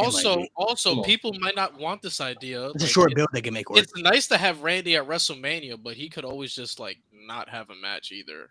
Because I'm more even with the Kevin Owens feud, the story was fire. It was one of the least matches I was looking forward to. I wasn't looking forward to the match itself. The story was fire. If they would have put a stipulation on it, I would have been looking forward to it. Give it more time to give another match more. Give like 2 matches more time. Like I'm cool with that. Like Randy doesn't have. Let's give Bayley and Lyra versus Liv Morgan and Raquel Rodriguez. Yeah, I don't see that. I didn't say that fucking match. Relax. God damn it. Wait, what did you say? I said let's give Bayley and Lyra. Oh, like LA Knight and Jacob, like that could use more time. Like what the fuck? Absolutely. He can fight Braun Strowman. Go ahead and he can beat Braun Strowman at Mania. He ain't doing nothing either. Oh, Randy and Braun Strowman sound nice. I'm cool with it. He can fight Braun Strowman. That match? What? That man cooked already. Hold on, bro. Braun Strowman got Randy like this, and Randy just go RKO. Out of the power slam. That match would be ass. They cook off. I mean, he did that. I'm about to say like that match would be ass. I'll lose that one spot for. Look, I rock with Braun Strowman nowadays, but he is literally there to put over whatever next big threat they need. I'm cool That's with that. That's his job. He don't. Braun Strowman, an underrated in-ring guy, bro. I'm cool with that. He is, but him and Randy, they don't match. Him and Randy they don't bro. match. Don't worry about it, bro. We'll see. Just have him 2-on-1 handicap. Let's get Evans, bro. Tell him to run it back again, bro. Javon Evans? Hey, I mean, they're never again. Randy, you can have Randy win the battle royal. How about that? No, he's not. How about that? Him at WrestleMania. Randy Orton. Right. Look, hell no. With the trophy, bro. Nah, they're not gonna do Randy like that, bro. Again, I'm not saying Randy's not gonna be at Mania. I know he's gonna be at Mania. I'm not saying he has God, bro. That's actually he's gonna be there though. I'm not an idiot. I'm not gonna argue that. Yeah, no, I'm saying if I saw that, I would actually cry, bro. Alexa Bliss and Randy Orton. I mean, shit, they That's got history. Crazy, Braxton. That's crazy. All right, let's get to these lists we're gonna talk about real quick. This up. So everybody make sure to get the list up. I'm ready to get cooked. Let's see it. No, I mean, this is just your list. Oh, them old heads gonna hate me. I'm not gonna lie. So when we talked about like with build, right? I'm assuming this like that was just our personal like. Yeah, it's just whatever you feel. Favorite stories going. Yeah, cool. Then whatever you think that had the best stories plus the best matches. Best matches. So the stories that were really good with matches that lived up to the story. Right. Cool. But there was a lot of them that I left off. Like I feel bad. So we can get into the ones below. We can get into like the ones that we did for fun. So we could do. I want to see what y'all had for this one. So what are your top 5 favorite Mania matches? Can I go? Oh, favorite? Go ahead, Jay. I'll go first. These are just your. Because he's seen the most. He lifted the most. Just to be. What you said? Personal faves? Yeah, just to be clear, Nate, is there a oak tree? How this? What? What? What did you say? What did he say? You mean is there an oak tree? Is there an oak tree? Hey yo. Jade, my guy, bro. What the fuck? We did this. Wait, hold on. I can't say what I meant by what I thought. I can't say. Next, move on. That's an old idiom when you threaten someone to a fight. You say, "This nigga old as fuck." Jay, you know what Jay said? Hey, you know what Jay said? Hey, Jay said this. I was not even thinking of that. I was. Oh, my chair was broke. Fuck. Take it back to the old school days. Time out. Back in my day. This show was good old days. This show was good old days. Y'all ain't hear what Lewis said though. That's crazy. No, what he say? I know what you was thinking about, Lewis. No, I heard. That's fucking crazy, nigga. But what did he say? I love you, Jay. I can't say it. I can't. I just gotta stop speaking in idioms.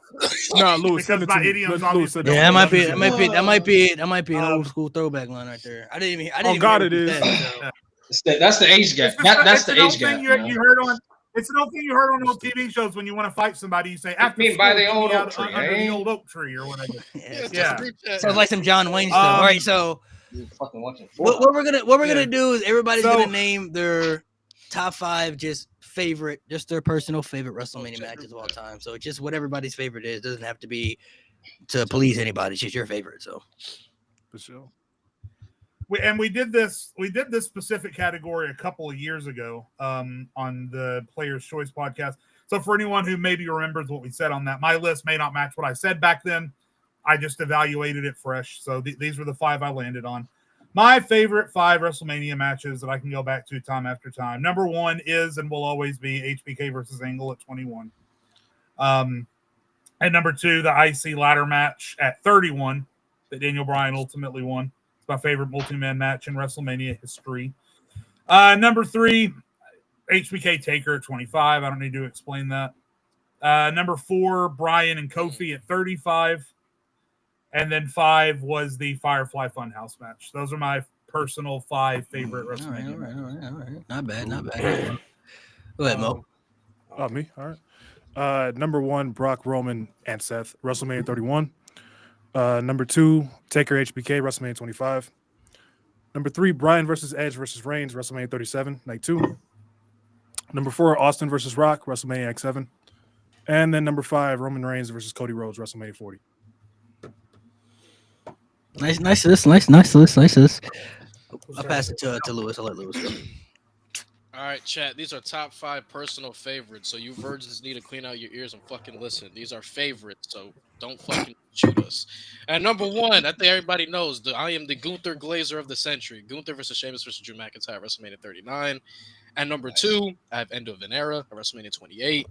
At number 3, this is more of sentimental value. Damian Priest and Drew McIntyre at WrestleMania 40. Damian Priest cashing in. At number 4, I have Hogan and Warrior at WrestleMania 6. I just rewatched that match and it's fucking fire. I love it. I don't know why. I just love it. And at number 5, Undertaker versus Edge at WrestleMania 24. All right. Solid. Nate. And this is personal, right? Yeah. All right. So personal number 1, which is a very, very interesting hot take. I actually got a video about it. Roman Reigns versus Cody Rhodes WrestleMania 40, in my opinion, is the greatest professional wrestling match of all time, just because it encapsulates everything that professional wrestling is. So I'm not talking bell to bell. I'm talking like that's not a crazy. You wrap everything else. Yeah. Well, some people, Colin, no make it Dominion. But anyway, Shawn versus Taker WrestleMania 25, which used to be my favorite WrestleMania match of all time until Roman versus Cody. Firefly Funhouse match at WrestleMania 36, just the peak cinematic match, just wonderful story. Actually, like everything kind of came back to life recently, so that makes that even more like beautiful, that match. Daniel Bryan versus Kofi Kingston WrestleMania 35, the build and everything, and the match itself, the moment of Kofi Mania, even Byron Saxton on commentary just made me tear up. It was such a beautiful moment. Number 5, also because of the sentimental value and something that resonated with me, was Bianca versus Sasha at WrestleMania 37.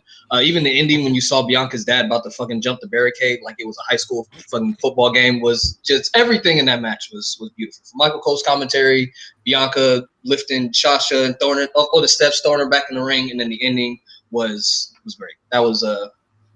That's my number 5. So. That almost made my list, and we have 3. I don't know why this made me. This is so funny. This is fucking hilarious to me. I had to share this one. Oh, rise for the French fries. Sammy versus Jackass Crew. I was there for that. That was a really entertaining match. I'm not gonna lie. Very entertaining. Which one? Yeah, yeah. Absolutely, Jay. That's literally my sentiment. It was better than what the fuck I thought it was gonna be. I was at that Mania. The best match that I saw was Becky versus Bianca, but the most entertaining match was definitely Sami Zayn versus Johnny Knoxville for sure. Well, funny enough, for my personal favorite, Becky versus Bianca is on there because to me that is the best women's match, at least at Mania, that I personally have ever seen. I think, especially with the context prior that we thought Bianca was cooked because of the way she lost that title.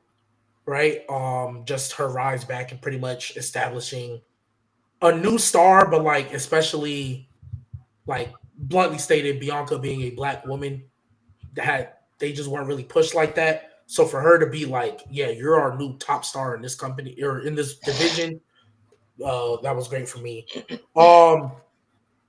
My personal favorite, it's not most people's, but mine is Taker HBK 26 because of the story that went in behind it. I think because that's pretty much around the time when I kind of started coming back to wrestling. And the earliest memory I have of that is Triple H literally talking to Shawn. It's like, bro, like you're hitting referees, you're getting fined and all that stuff. He's like, you're willing to risk your career. And he's like, if I can't beat The Undertaker, I have no career. Love that. Like that. I mean, spoiler alert, G. I have 25 on my list of best in-ring matches, but I have 26 on my list of best builds. Yeah. That may be the best. Yeah, that show was elite. It was incredible. And then these ones are pretty much kind of obvious. I have end of an era, kind of playing off of that. End of an era is in there. Cody Roman 2, obviously. I mean, shoot, my girl can't stand WWE. But she was right there watching with me, screaming. I'm reacting to everything. Cody doing the triple crossroads. I'm like, one more. Yeah, so. And then WrestleMania.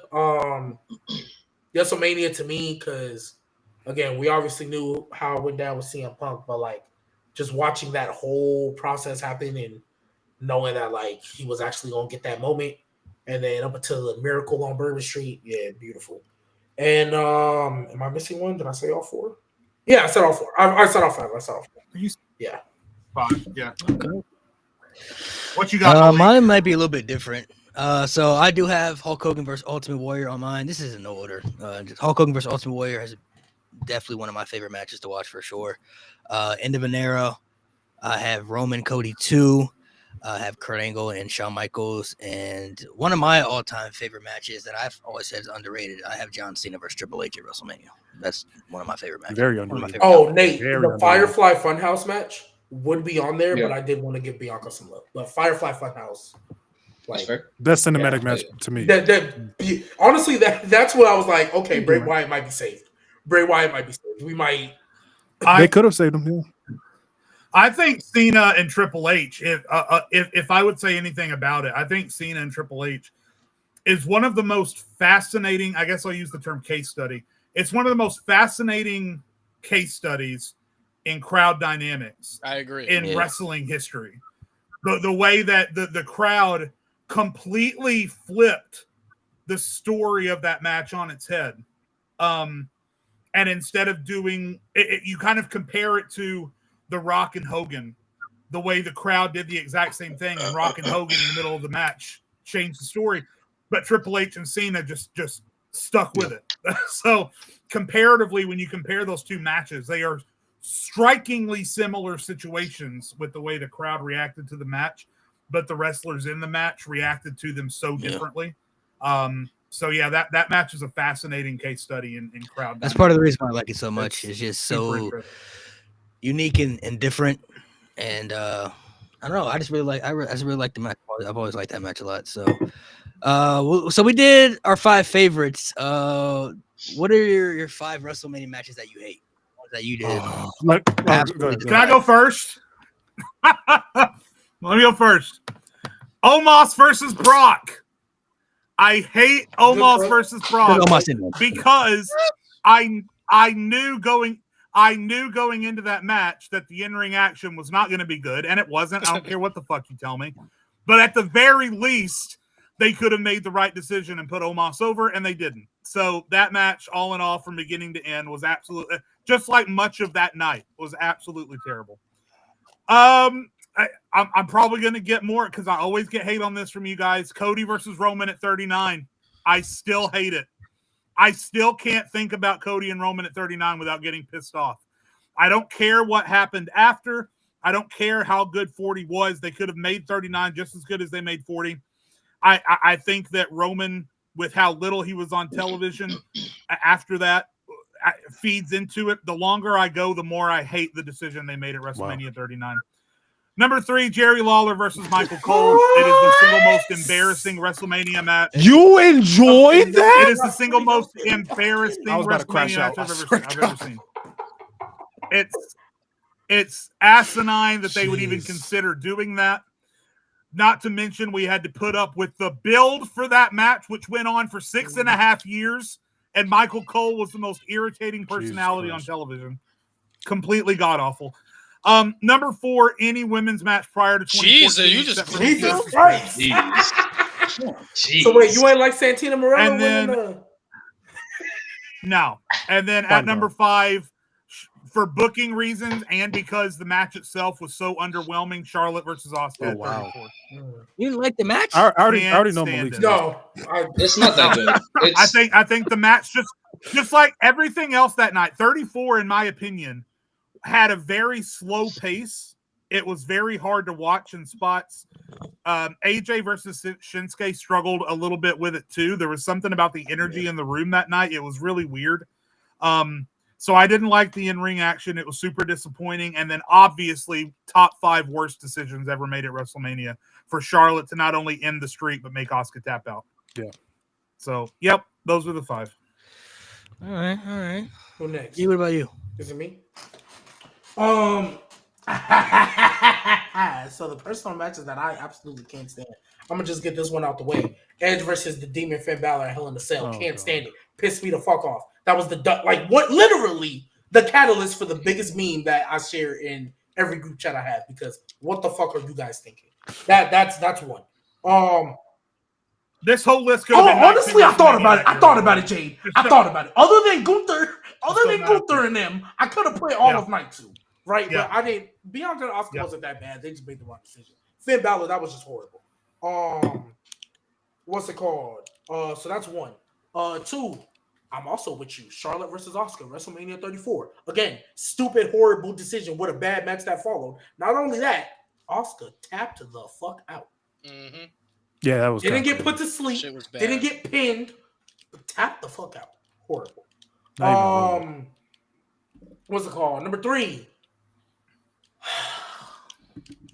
When I tell y'all, to this day, I will still absolutely positively hate House of Horrors. I will absolutely positively hate House of Horrors. That was Payback. That wasn't a Mania? That was Payback.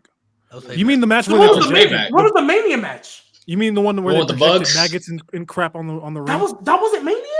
That was that Mania. The House of Wars, that was Payback. Bro, I swear, bro, the whole time I was thinking that because I remember Jinder attacked Randy, and they went off and did their bullshit. That wasn't at Mania? Nah.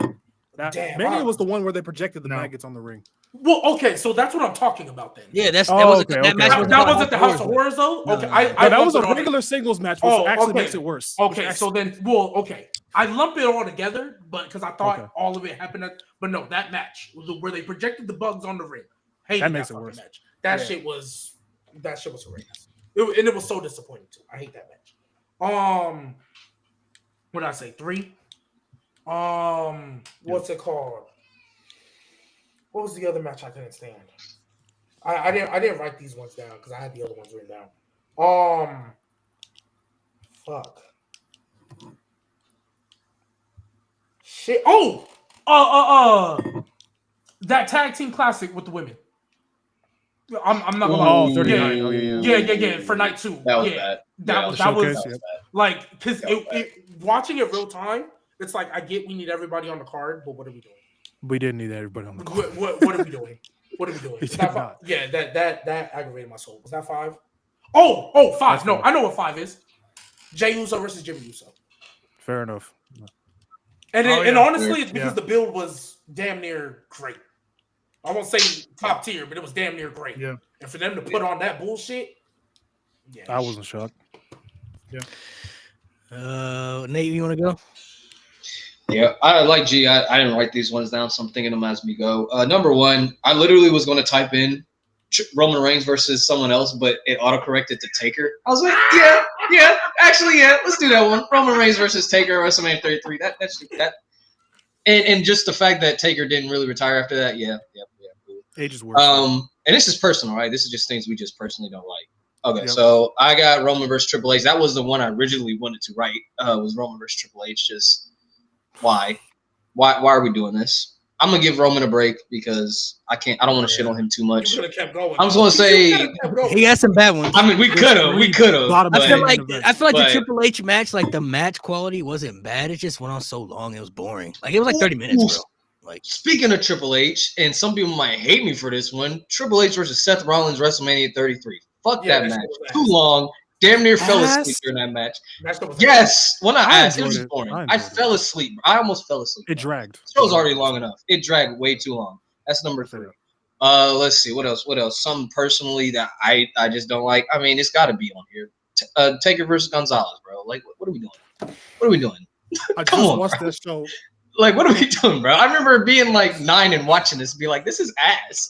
This worst is Mania so match. bad. I swear to God. It's so bad. I don't care. And just for shits and giggles, Shane McMahon versus The Miz. God. Wait. Just because. Wait. The one where he tore his quad. That was a match. That was a match. I thought you were talking about the real match.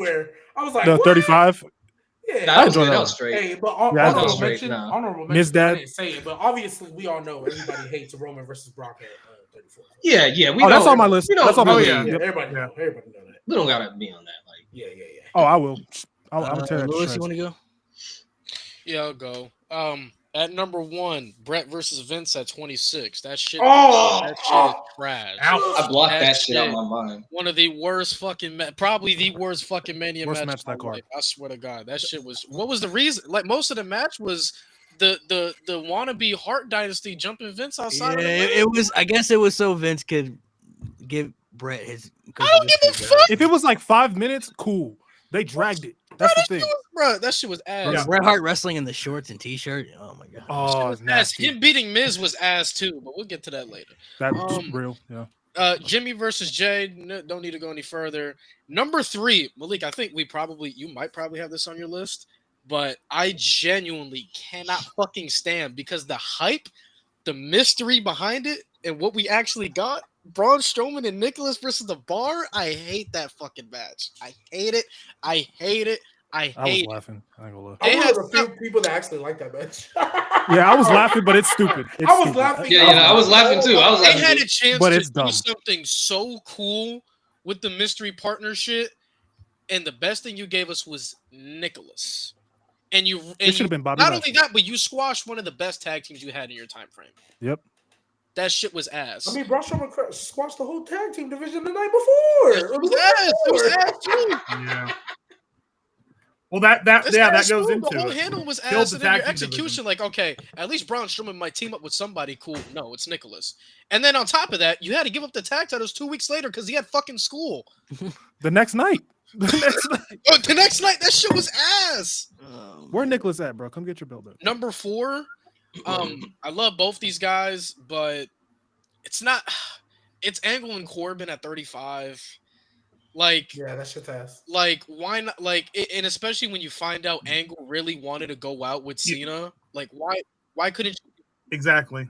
You hate that because what makes it even worse. Lewis. He was at WrestleMania. Bro, Corbin in the Thugonomics gear too. But it's that Corbin tried too. Like Corbin, like he tried. You know what I'm saying? It's nothing against Corbin. It's just Angle should have been in there with John fucking Cena. Yep.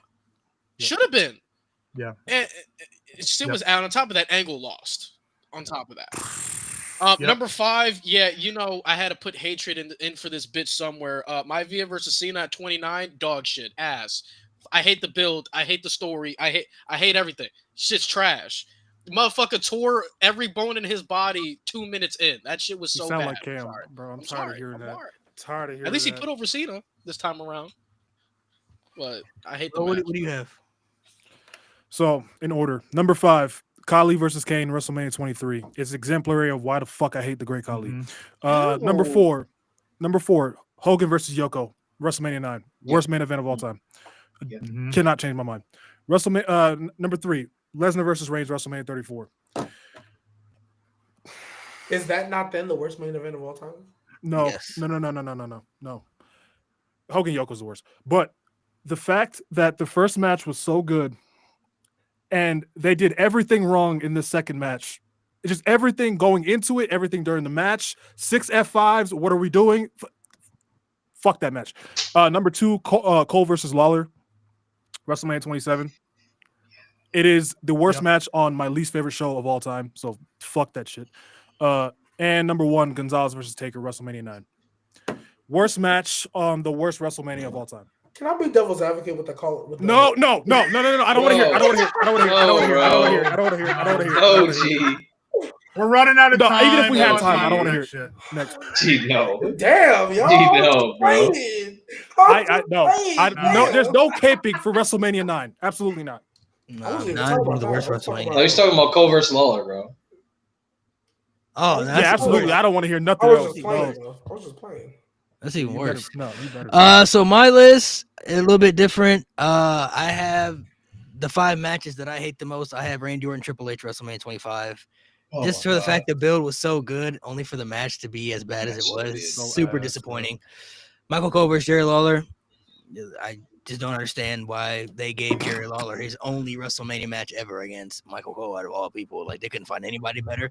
This was at the time, too, when the roster wasn't even that stacked. He could have fought Jack Swagger, bro, for all I care, bro. Like, at least give him somebody who can actually wrestle, bro. And why is Stone Cold the referee of this terrible match, bro? Like, why is he even there? This is terrible. Jack Swagger versus Alberto Del Rio. Why is this a world championship match at WrestleMania? Whoa! The last match with a big gold on that card. Yeah. The 2 most scoreless guys you could think of to fight for the world heavyweight title at a WrestleMania, bro. I don't even understand it. It's so bad, bro. They didn't even give Jack Swagger a full entrance, bro. Y'all realize that? Y'all remember that? His entrance got cut off during the promo package. Yeah. He was already making his entrance when the promo package ended, bro. In a world title match. That's how much they didn't care about this match, bro. I hate this match with a passion, bro. And I was never a Del Rio guy. I was never a Jack Swagger guy either. So the fact that they fought in the world championship scene at WrestleMania, absolutely, bathroom break match for me, bro. I don't need to see that. And then the next two matches are WrestleMania 34 matches. One of them is Taker versus Cena. The fact that we waited years to get this and they gave us a squash match, bro, I'll never get over that, bro. I couldn't believe that. Like, not even the fact that bad. Not even the fact that it was a squash match, bro. It got squashed by an old Undertaker. This is old Undertaker. Might I add you? Old man Undertaker, bro. After the streak, after he lost the streak died, bro. And he lost to Roman too. Mind you, last time we saw Undertaker, he looked horrible against Roman Reigns. That was the last time we saw him, bro. The fact that he got in shape for a long match, they did a squash match, bro. Like the story they told Cena, like telling the whole story leading up to Mania, super interesting, super good. The anticipation of Taker coming back, cool, fun. We get a squash match at that WrestleMania, bro. It was terrible. And then the last one, by far the worst WrestleMania main event ever. Nobody can tell me otherwise. Brock Lesnar versus Roman Reigns, bro.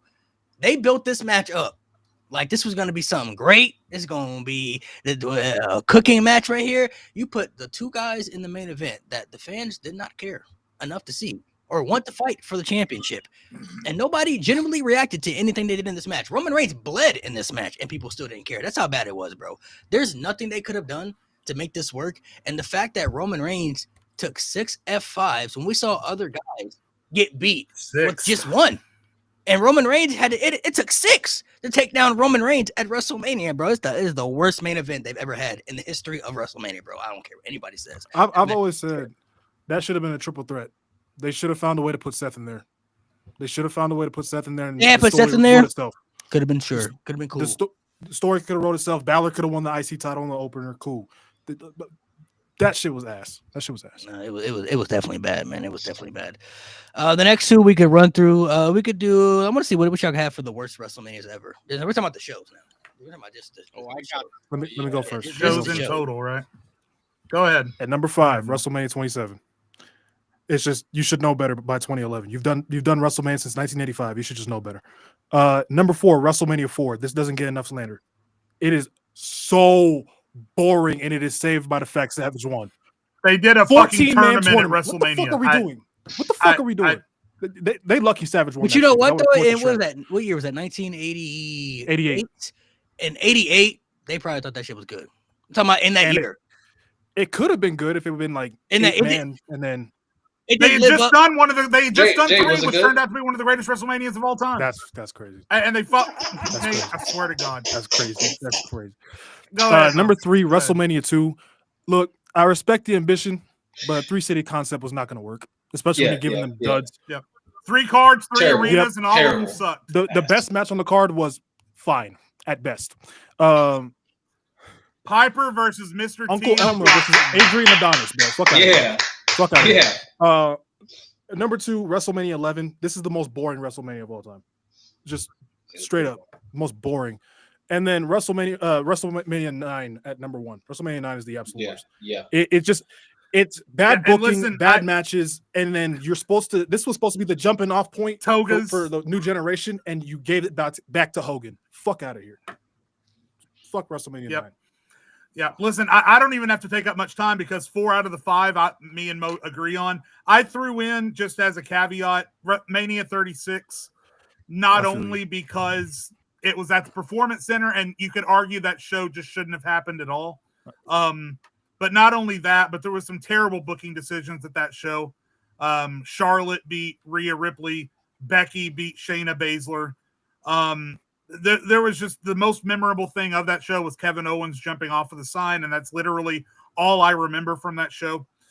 You could argue that show just shouldn't have happened in the first place, but the reason I struggle putting it on there is because it's not like they could help that it was COVID. You know, it's not their fault. But and I know that's a rough spot for you, Malik, because you're supposed to go to that Mania. But yeah, it not only because it was COVID, but I think people get lost in the COVID part and forget that there was some really shitty decision-making things going on at that WrestleMania. And I think even if fans had been there, if they made those same decisions, it wasn't going to save the show. So, but the rest of my list, 4 out of the 5. WrestleMania 9, terrible. 2, terrible. 27, Snooki, Michael Cole, and Great Khali were on that card. And then WrestleMania 4 is one of the most underrated for how bad it is. It doesn't get shit on enough. That's what I'll say. Yeah. So my list is we have 4 that I agree on, but there is one that I definitely have on here. Oh, I know. It's definitely not 4. WrestleMania 2 is definitely on here for sure. Three different cities for a WrestleMania is. I mean, I guess they were experimenting at that time, so I mean, I guess WrestleMania 9 is the worst WrestleMania ever still to this day. WrestleMania 11 by far terrible. WrestleMania 27 super bad for sure. I mean, very like in 2011, I guess at that time, I don't really remember, but I guess in 2011 you look at it and watching it in real time, it didn't seem as bad because they were working with what they had at that time. But then like you look back like now and then you see what actually was on the show, like the core, Michael Cole, Jerry Lawler, The Miz and Cena had to be the main event. Like if Undertaker and Triple H wasn't on that show, that literally could have been the worst WrestleMania ever. It'd be the worst ever. If that match hadn't happened, that could have been the worst WrestleMania in history. Like it was really that bad. And then for WrestleMania 34, easily on here. That's the most poorly booked WrestleMania that didn't need to be bad. It's on here for that reason. That WrestleMania didn't have to be as bad as it was. That card is, and they made all the possible wrong decisions you could think of. Shinsuke turning heel and losing, Asuka streak ending by Charlotte, Braun Strowman had to team up with the Child, Brock Lesnar and Roman Reigns was the main event. John Cena got squashed by The Undertaker. The Bludgeon Brothers also squashed the New Day and the Usos, which could have been a very good tag team match. Like they made every possible wrong decision you could think of. Jinder Mahal wins the U.S. title over Rusev Day. You know, like everything you could think of that possibly went bad on that show, they literally sat down in a creative meeting and said, how can we make all the worst decisions today? This is what we're going to do. I'm convinced it had to be. The worst poorly booked WrestleMania ever. Which one is I do got to say, go ahead. dishonorable mention to WrestleMania 15. Dog shit show. That was going to make my list. That was about to make my list, but... Which one you had that on your list? Okay. Which one is it was about to, but it didn't. Enzo and Cass didn't get their moment. 33. Stop it. The one before, I got you. Okay. Go ahead, G. Let it go. You can say Yeah, go ahead, G. Yeah, I'm not gonna sit here and act like that I've seen every single one of them old ass manias front to back. I'm not gonna sit here and act like that. So just from what I vividly remember watching, right? 27, 39 night 2, 34, 34, 34. That's how much I fucking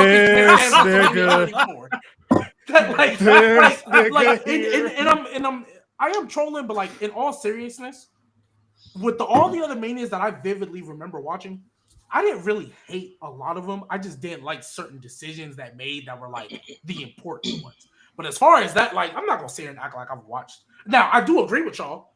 Streaming Mania in 3 different cities, that shit is horrific. I don't know why they thought that was a good idea. Right, I agree with y'all, but other than in documentaries, I ain't watched that fucking Mania, and I never plan on it. I'm not gonna hold you. I never plan on it. So, but like, yes, 27 in the moment. I think I'm kind of with Malik. If it wasn't for that Triple H and Undertaker match, in the moment, you don't realize how bad of a Mania it is until you go back and look at it. You're like, what, wow. 33? No, 27. Oh no, I knew that shit was dog shit. Well, no, because at the time, Rock's back. Guys weren't. Taker, Rock is hosting. Taker, Triple H. Cena's still in the main event.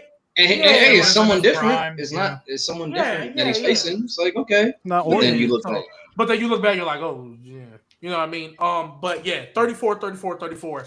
Can't stand it. Because as much as I hate 39 night 2, that had bad and then good matches, bad decisions at the end. No, 34 had the worst possible decisions with the worst possible. Like, if you would have said, Charlotte and Asuka, this is Charlotte's in-ring prime, mind you. Charlotte and Asuka, how do we want to book this match? Let's have the undefeated one tap out. The undefeated Royal Rumble winner. The first women's Royal Rumble winner, mind you. The first one. How do we want to book AJ Styles versus Shinsuke Nakamura? We know they've had classics in the past. You know what we're gonna do? I gotta tell you, should have opened. I sometimes forget about that point that was the first women's Rumble, and that's a good point. I forget about that. That makes it even worse. Because honestly, you know what I genuinely thought? Genuinely in the time, and this could be my fault for believing that the times were changing.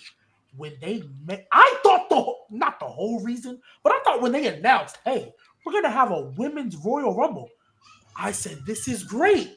Your first Royal Rumble winner is going to win the world title. Give it to Asuka. No, she fucking tapped out. Hey, let's book the worst version of AJ Styles versus Shinsuke Nakamura. And not only are we going to do that, they're going to have a spin-off feud about kicking each other in their fucking dick. And Shinsuke not going to win neither one of the matches. How long did AJ Styles hold the title by the time we got to Mania? How long was he holding it? Since November. November. So he had it for a few months. So now they want to do long title reigns? Not only that, y'all, and honestly, I don't care because I count this afterwards. Because I think they thought that was so good. Ooh, AJ Styles are making him a new star. You know what they did after he beat Shinsuke 4 times? Beat Samoa Joe 4 times. 4. Yeah, it was bad. 4. You had 2 of your hardest stars lose to AJ 8 times. That's crazy. That is crazy. And then of course, Nate, you said your list. Nate, I'll let you go. Yeah. Oh, right. We pretty much have identical lists, and I'm not going to act like I've seen Mania 2, but based off the reviews I've watched and just the concept alone, what the fuck are we doing? 3 cities, 1 night? Really? Like, what are we doing? And I've seen the main events. I've seen the highlights. I've seen, like, a boxing match as a main event of a what are we doing? What the fuck are we doing, guys? Come on, let's be for real. Let's be for real. It's really harsh. This is one that stands out. I'll get to that one last, actually. WrestleMania 4, just the concept alone. Again, the concept alone. Why? A 16-man tournament, one night 14, of WrestleMania. 14-man tournament. Like that's logical. It's like 16-match card at WrestleMania. Why? WrestleMania 27, ass. Why? We don't have to get over it. We've already went over it. WrestleMania 9. Unfortunately, I have watched this old-ass WrestleMania. It's fucking terrible. It is fucking as bad as they say it is. 27 has a redeeming factor. The redeeming factor on 9 might be Shawn Michaels versus, what is it, Tino Santana? That might be it. If that's the match, I think that's WrestleMania 8. I don't even know if that's the match. Whatever match Shawn Michaels fucking has this show, it's redeemed. That's like the only, 9. That's literally. Shawn at the Tatanka? Like, yeah. Shawn at the Tatanka. Yeah. They peaked in the opener, and that shit they peaked in the opener. That's literally it. That's literally it. Shit. So, yeah. The one that I have that y'all don't have is 25. Really? Probably bro. It was between this and 26, but I take 20. I will say 26 at least a good main event. You close the show right. Yeah. Everything else on 24, besides obviously Taker and Shawn, the I Quit match. It was an I Quit match, right? No, it was a Extreme Rules match. That was the Backlash. The Extreme Rules match was cool. You saw Steamboat turn back the clock. That was cool, but everything else is like forgettable. Honestly, no one really remembers. Taker and Shawn do a lot of heavy lifting. And you're right. There's not much else on this show that's like, oh my god, it's just very uneventful. 26 is uneventful too, dishonorable mention, but at least they close the show on a good note. And Batista and Cena is actually a good match too. Yeah. By the way, dishonorable mention to WrestleMania 2000 doesn't get hated on enough. WrestleMania 18 too. This is the most overrated WrestleMania ever to me. WrestleMania 13, Austin and Brett backpacked that show. 13 backpacks for sure too. Lewis, what do you have? What's crazy is when Jade said a dishonorable mention, that's what the fuck I have at 5. WrestleMania 2000 is at 5. But I will say dishonorable mention, WrestleMania 27, terrible. The only reason it stays because everybody up here is slandering it, and I just don't want to be a basic bitch. So I left it off the list, but that shit ass. So at number 5, it's WrestleMania 2000.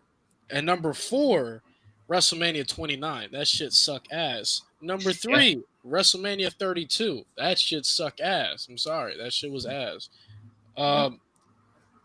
They get a little leeway because of injuries that year, but still, no excuse to put together a bad show. Yeah. A bad card, yeah. WrestleMania 34 is at number 2. That shit was ass. And then number 1 is WrestleMania 9. That shit was ass. Obviously. I'm glad we agree on that. Just like we all agree, WrestleMania 9 is worse. He having a match. He killing it, bro. The chat was talking about it, so it's a better match than Taker and Gonzalez. That's real. What do you guys have as okay? So what do you have as your best WrestleManias? You don't have to put them in order. Can I go first? The 5 best WrestleManias. I'd like to gladly go first if y'all don't mind. So at my fault. At number 1, WrestleMania 17. Come on, let's cut the bullshit. Yep. Number 2, I have WrestleMania 21. Number 3, I have WrestleMania 39. I'm not like G. I think the only truly horrible decision was Edge beating Balor. I'm not on Bianca and Asuka as much as he is. I think in the long run, Bianca winning was the right move. Hot take. Number 4, I have WrestleMania 24, and at number 5, I have WrestleMania 22. Nice. Okay.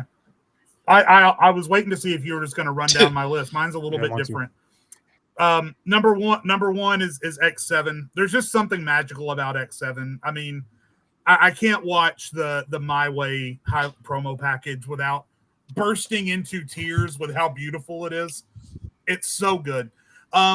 Number 2 actually bumped. I did have WrestleMania 30 on my list for a long time. WrestleMania XL bumped it off the list. I've got WrestleMania XL at number 2. Number 3, I do have 21, which has always been one of my favorites. Number 4, I have 31. And then at 5, just because, again, I know other than Mo, it probably wasn't going to get a bunch of love, but it has to be up there for me, WrestleMania 3. It just stands out in a period of 10 straight WrestleMania or 9 straight WrestleManias that were absolute garbage. WrestleMania 3 is like this little piece of gold that sticks out because you got Savage and Steamboat and you got the Andre Hogan encounter. You got several other really good things on that match. I'm not going to go into detail right now, but WrestleMania 3 stands out of those first 9 Manias that were absolute garbage looking back on it. WrestleMania 3 is completely underrated nowadays. So X7, 40, 21, 31, and 3. For me, no particular order. Of course, you got WrestleMania X7 for sure. WrestleMania 21, which I think is the best WrestleMania of the Ruthless Aggression era. WrestleMania 24 is in my top 5. And then the last 2 are WrestleMania 39 and WrestleMania 40. I think the moments you have with those 2 Manias, the matches, the stories. We almost had the same list. You just put 40 instead of 22. Yeah, it's really hard to not put 40 on there after what we got last year. They literally 39 and 40 literally like flow with each other kind of. 31 used to be on my list, but I had to remove it. So me too. Go ahead, Nate. I have number 1, which I believe is the greatest WrestleMania of all time. Is WrestleMania 40. 17 was for the longest time, but last year I think just all the stories that went into it, the matches they had, especially that ending, like that main event, like that's just incredible. So I have it number 1. 17 is my number 2, and everything else pretty much out of order. WrestleMania 39 still like you said, Mo, 39 and 40 like literally go hand in hand. Like this Infinity War and this Endgame, like they're just perfect. And then 24 on paper and in delivery, fantastic. Like just a beautiful WrestleMania. And then 21, like we don't have to. We all know how good 21 is. So, 21 is great. All right, man. Number 5, I have WrestleMania 39. Number 4, I have WrestleMania 40. Again, those two literally like neck and neck. I go back and forth on which one's better, but I'll stick with that.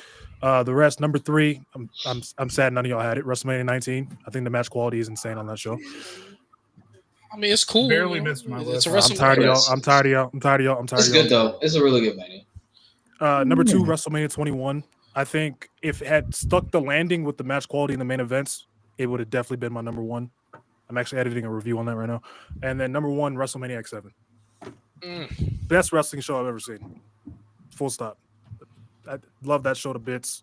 I think it's the apex of the biggest era that we've ever had.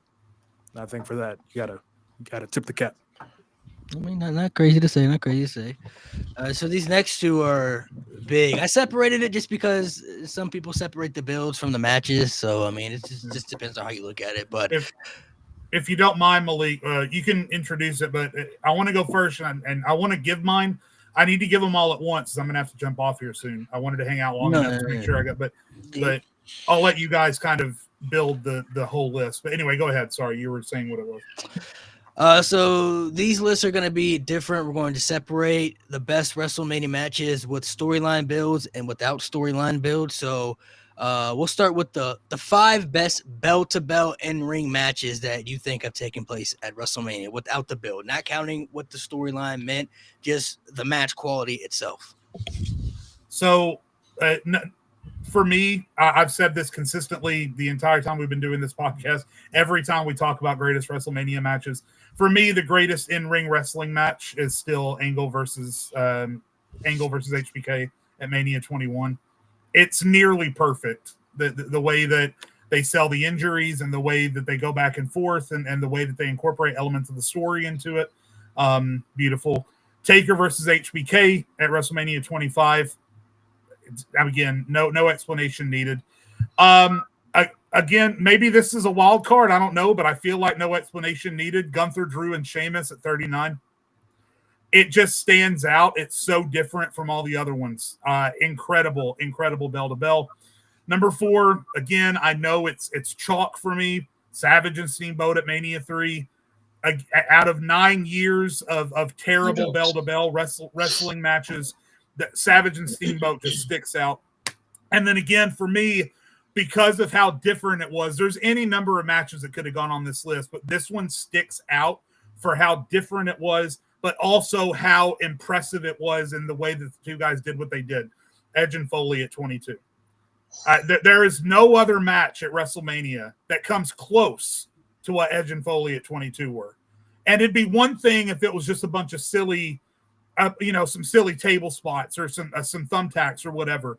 But the way those guys sold the match emotionally and the way those guys sold what they were going through in the moment, even Edge, as he won the match, looking like he lost with this haunted look on his face, like, oh my God, what did I just go through? 22, Edge and Foley, definitely up there for me. And then I'm going to go ahead and throw in my builds because, like I said, I got to go. But you guys obviously take your time. For me, the matches with the best builds with matches that at least lived up to those builds, but judging on the builds alone, Taker and HBK at 26, the best build of a WrestleMania match in history. Kofi versus Bryan at 35. Even considering the fact that it was supposed to be Mustafa Ali, and there's that part of it, and then everything Kofi had to go through to get there. The Rock versus Austin at X7. I mean, just watch the My Way highlight package. It's incredible. The Usos versus Owens and Zayn, because that match was a culmination of everything that Sami Zayn went through as an honorary Us. That story was incredible. And then Brett versus Owen at WrestleMania 10. I mean, it's everything that they wanted Uso versus Uso to be, but they couldn't quite live up to it. Brett and Owen had all of the story elements going into it the same way the Usos did, but then lived up to it with a technically impressive wrestling match at WrestleMania 10. So that's it. My top 5 bell to bell. My number 1 was Angle and HBK, and my top 5 stories was Taker. Number 1 was Taker and HBK at 26. Cooking. Not a bad list. Not a bad list, man. Not a bad list. Mo, you want to go? I'll let you go. You can go at the bottom. So are we just doing bell to bell? Yeah, you just go bell to bell first. All right, Mo, you're muted. Bell to bell. Okay, got you. Number 1, Taker HBK WrestleMania 25. I think that's the greatest match I've ever seen. Number 2, Bret Austin WrestleMania 13.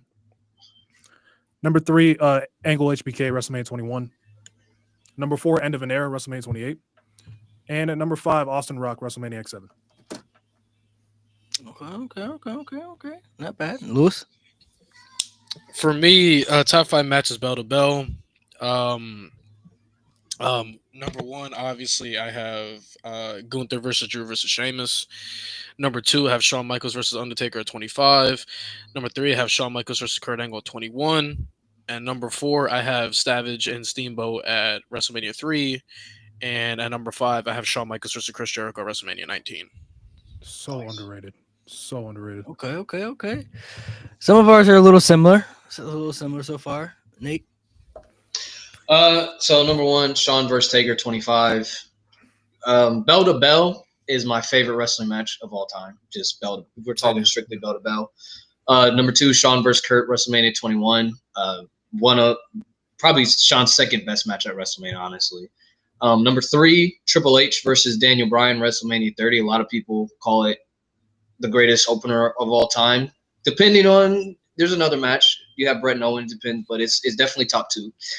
Number 4, Rhea versus Charlotte.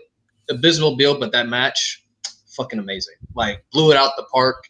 If they had a great build, could have been the main event of WrestleMania. Because I think it's better than the Usos versus Sami Zayn. Like, and Kevin Owens. It was such a great match. In ring is better. To be honest, they were a little super kick heavy in the main event. I'm not gonna lie, but it's still a great match. Still a great match. A little bit. And then number 5, I have the first Money in the Bank, like, which a lot of people say is the best Money in the Bank. So, I mean, just the uniqueness of that match. Like, we never seen anything like that before. And the fact that it still holds up to this day, incredible.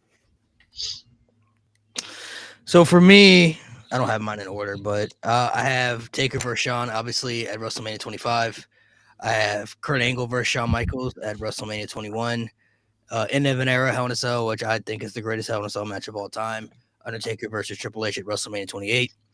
I have Gunther versus Sheamus versus Drew in the triple threat at WrestleMania 39. Very, very good. I was going to put Charlotte versus Rhea on here, but to be honest, I have to say WrestleMania 20 triple threat, bro. That shit is incredible. That still might be the best triple threat they've ever had in the company's history. Like, I know it doesn't get talked about enough because of certain reasons, but that match is very, very good. So, no facts. I had to say that. Now the one with the builds is going to be a little bit different. So I'm going to see what y'all have. So these are storylines that count with the matches. Lo, I'll let you go first. Or Louis, you want to go first? That's fine. I'll go first. Yeah, go ahead, Louis. At number 1, Stone Cold versus Maivia at WrestleMania 17. Jade said earlier the My Way package is fire, but also an underrated aspect of that build that doesn't get talked about is adding Deborah in there and making Deborah Maivia's manager, and Maivia telling Stone Cold to his face that whatever happens to her, I don't give a fuck. Like, she's not my responsibility. So that was pretty cool. Number 2 is Streak versus Career 26. We're moving on. I don't gotta say shit. Number 3, I have End of an Era, WrestleMania 28. Number 4, I have Cody and Roman at WrestleMania 40. And at number 5, I have Hogan and Savage at WrestleMania 5. The mega powers blowing up. It's a good one. That's a good one. Yeah. That's a really good one, actually. That's actually really good, yeah. What do you have? Number 5, I have Austin and Brett. I think that whole package, including the double turn, is too pivotal. That double turn, Austin turning face, that is too fuck you, Louis. WrestleMania. At number 4, I have Rhodes Reigns, WrestleMania 40. At number 3, I have Undertaker HBK, WrestleMania 25. I think that match quality is just way too high to leave it off anyway. Number 2, I have End of an Era, WrestleMania 28. And then at number 1, Undertaker HBK, WrestleMania 26. Because they had an elite build, and then I think the match quality is just ever so slightly worse than 25. So, perfect package. What do you have? So I'm going to go number 5. I have Shawn and Taker, 26. That just, like we said, 25 outweighs the match quality, but I just wanted to show this one some love with the builds. I think it did have a better build. I have Triple H and Bryan again because I just think the build, like the whole WrestleMania stuff, like that match, like the story was really him and Triple H. That's the match we really wanted to see. Obviously, him winning the title was like the cherry on top, and it made all the sense in the world. But like that match, that opener, that crowd, one of Triple H's, if not in ring, his best match. Like just phenomenal match. Like you can't have a bad match with Daniel Bryan. And then when you mix that with Triple H's ability to really like actually fucking go when he's in the ring with a top tier in-ring wrestler, I mean, and you add the story, just perfect. Number 3, I put Bret and Owen just because it's like what Jay said earlier. It's everything that Jimmy and Jay was they wanted it to be, but unfortunately could not be. Number 2, I have End of an Era. Triple H, Undertaker. I mean, we don't really need to speak much on that. The whole story that they told.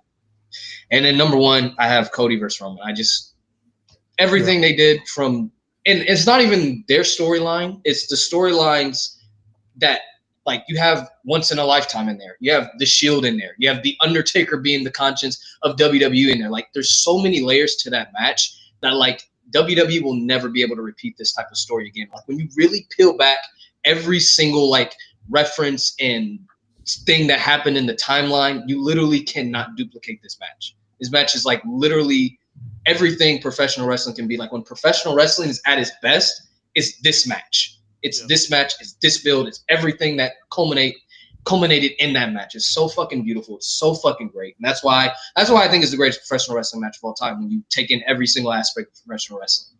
That's why I say it. That's how I feel. That's how I feel about End of an Era. I think End of an Era, when we're factoring in builds and match quality, like it was elite everywhere. Yep. Like that's how I feel. Yep. So my list is a little bit different. I do have the matches that you guys had that I have. Cody versus Roman at WrestleMania 40. I definitely have that on there. Taker versus Shawn at WrestleMania 26. Yep. And then the End of an Era Hell in a Cell match. Those three have to be locked on there for sure. The other ones I have, I just put WrestleMania, the whole thing. The triple threat, Triple H, Daniel Bryan, the whole build. That's the greatest underdog story I think they've ever told with any superstar. Like, hey, relax. You got the Jeff 100%. Hardy fans with pitchforks.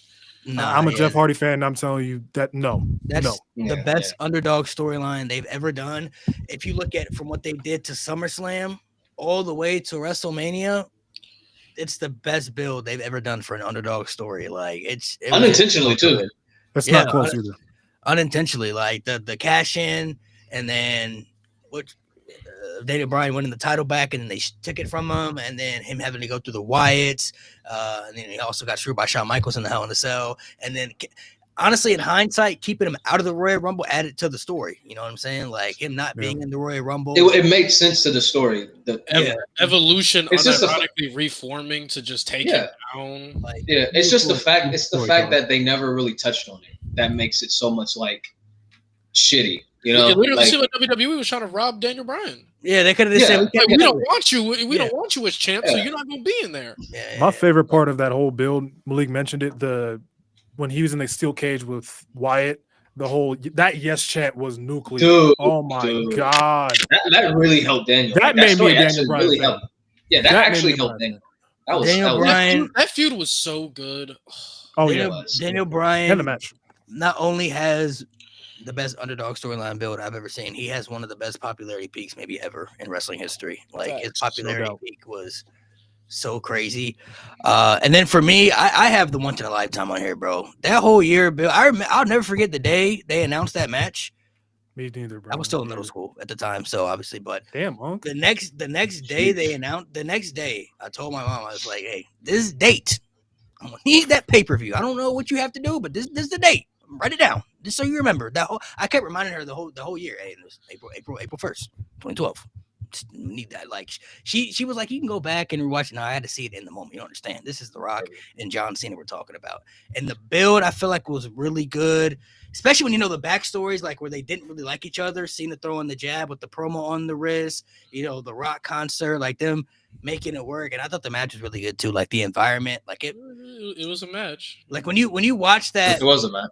When you watch that match and like the build, it felt like you just knew you were watching something like special. You know what I mean? Like these are two generations colliding at the time. It was a good match. So the moves were done. I love better than 29. I think the match is good. Way better than 29. Bro, you and I could wrestle right now and it'd be better than 29, bro. I promise you. I thought you were about to say 28. I'm like, I could lead you to a good match, Nate. Trust, bro. 28. The only bad part about 29, it was so much reversals in the match, bro. Like too many finishers, bro. The entire build for 29 was just lifeless. Why do we? It was just lifeless. There was no fire. There was no hype.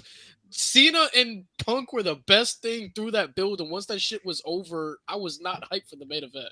The promo package was the best part. I didn't hate the. I mean, there was music in it. Yeah, I didn't hate the build necessarily. Right. I just didn't like how it was like there were so many reversals in the match. Like there was a point when they had in the match where when Cena went for like the people's elbow again, like he did the year before, and then he had tricked The Rock, which is a smart thing. He had tricked The Rock and everything, and then he went for the attitude adjustment just to get reversed into a rock bottom, bro. It was like so many reversals in this match, bro. Yeah. And they couldn't tell. It didn't make sense for them to tell the story like where both guys knew each other because they only wrestled once. You only had one match. Yeah. Like it's not like Cena or like you wrestled 50 times. You wrestled one time. Like it's a one match. Like if you had wrestled 3 times, okay, it's the fourth match. I get it. Like you think at this time you know the opponent, but you had one match. So how can you tell? I'm gonna need Cena Orton. I'm gonna need Cena Orton to have that many reversals.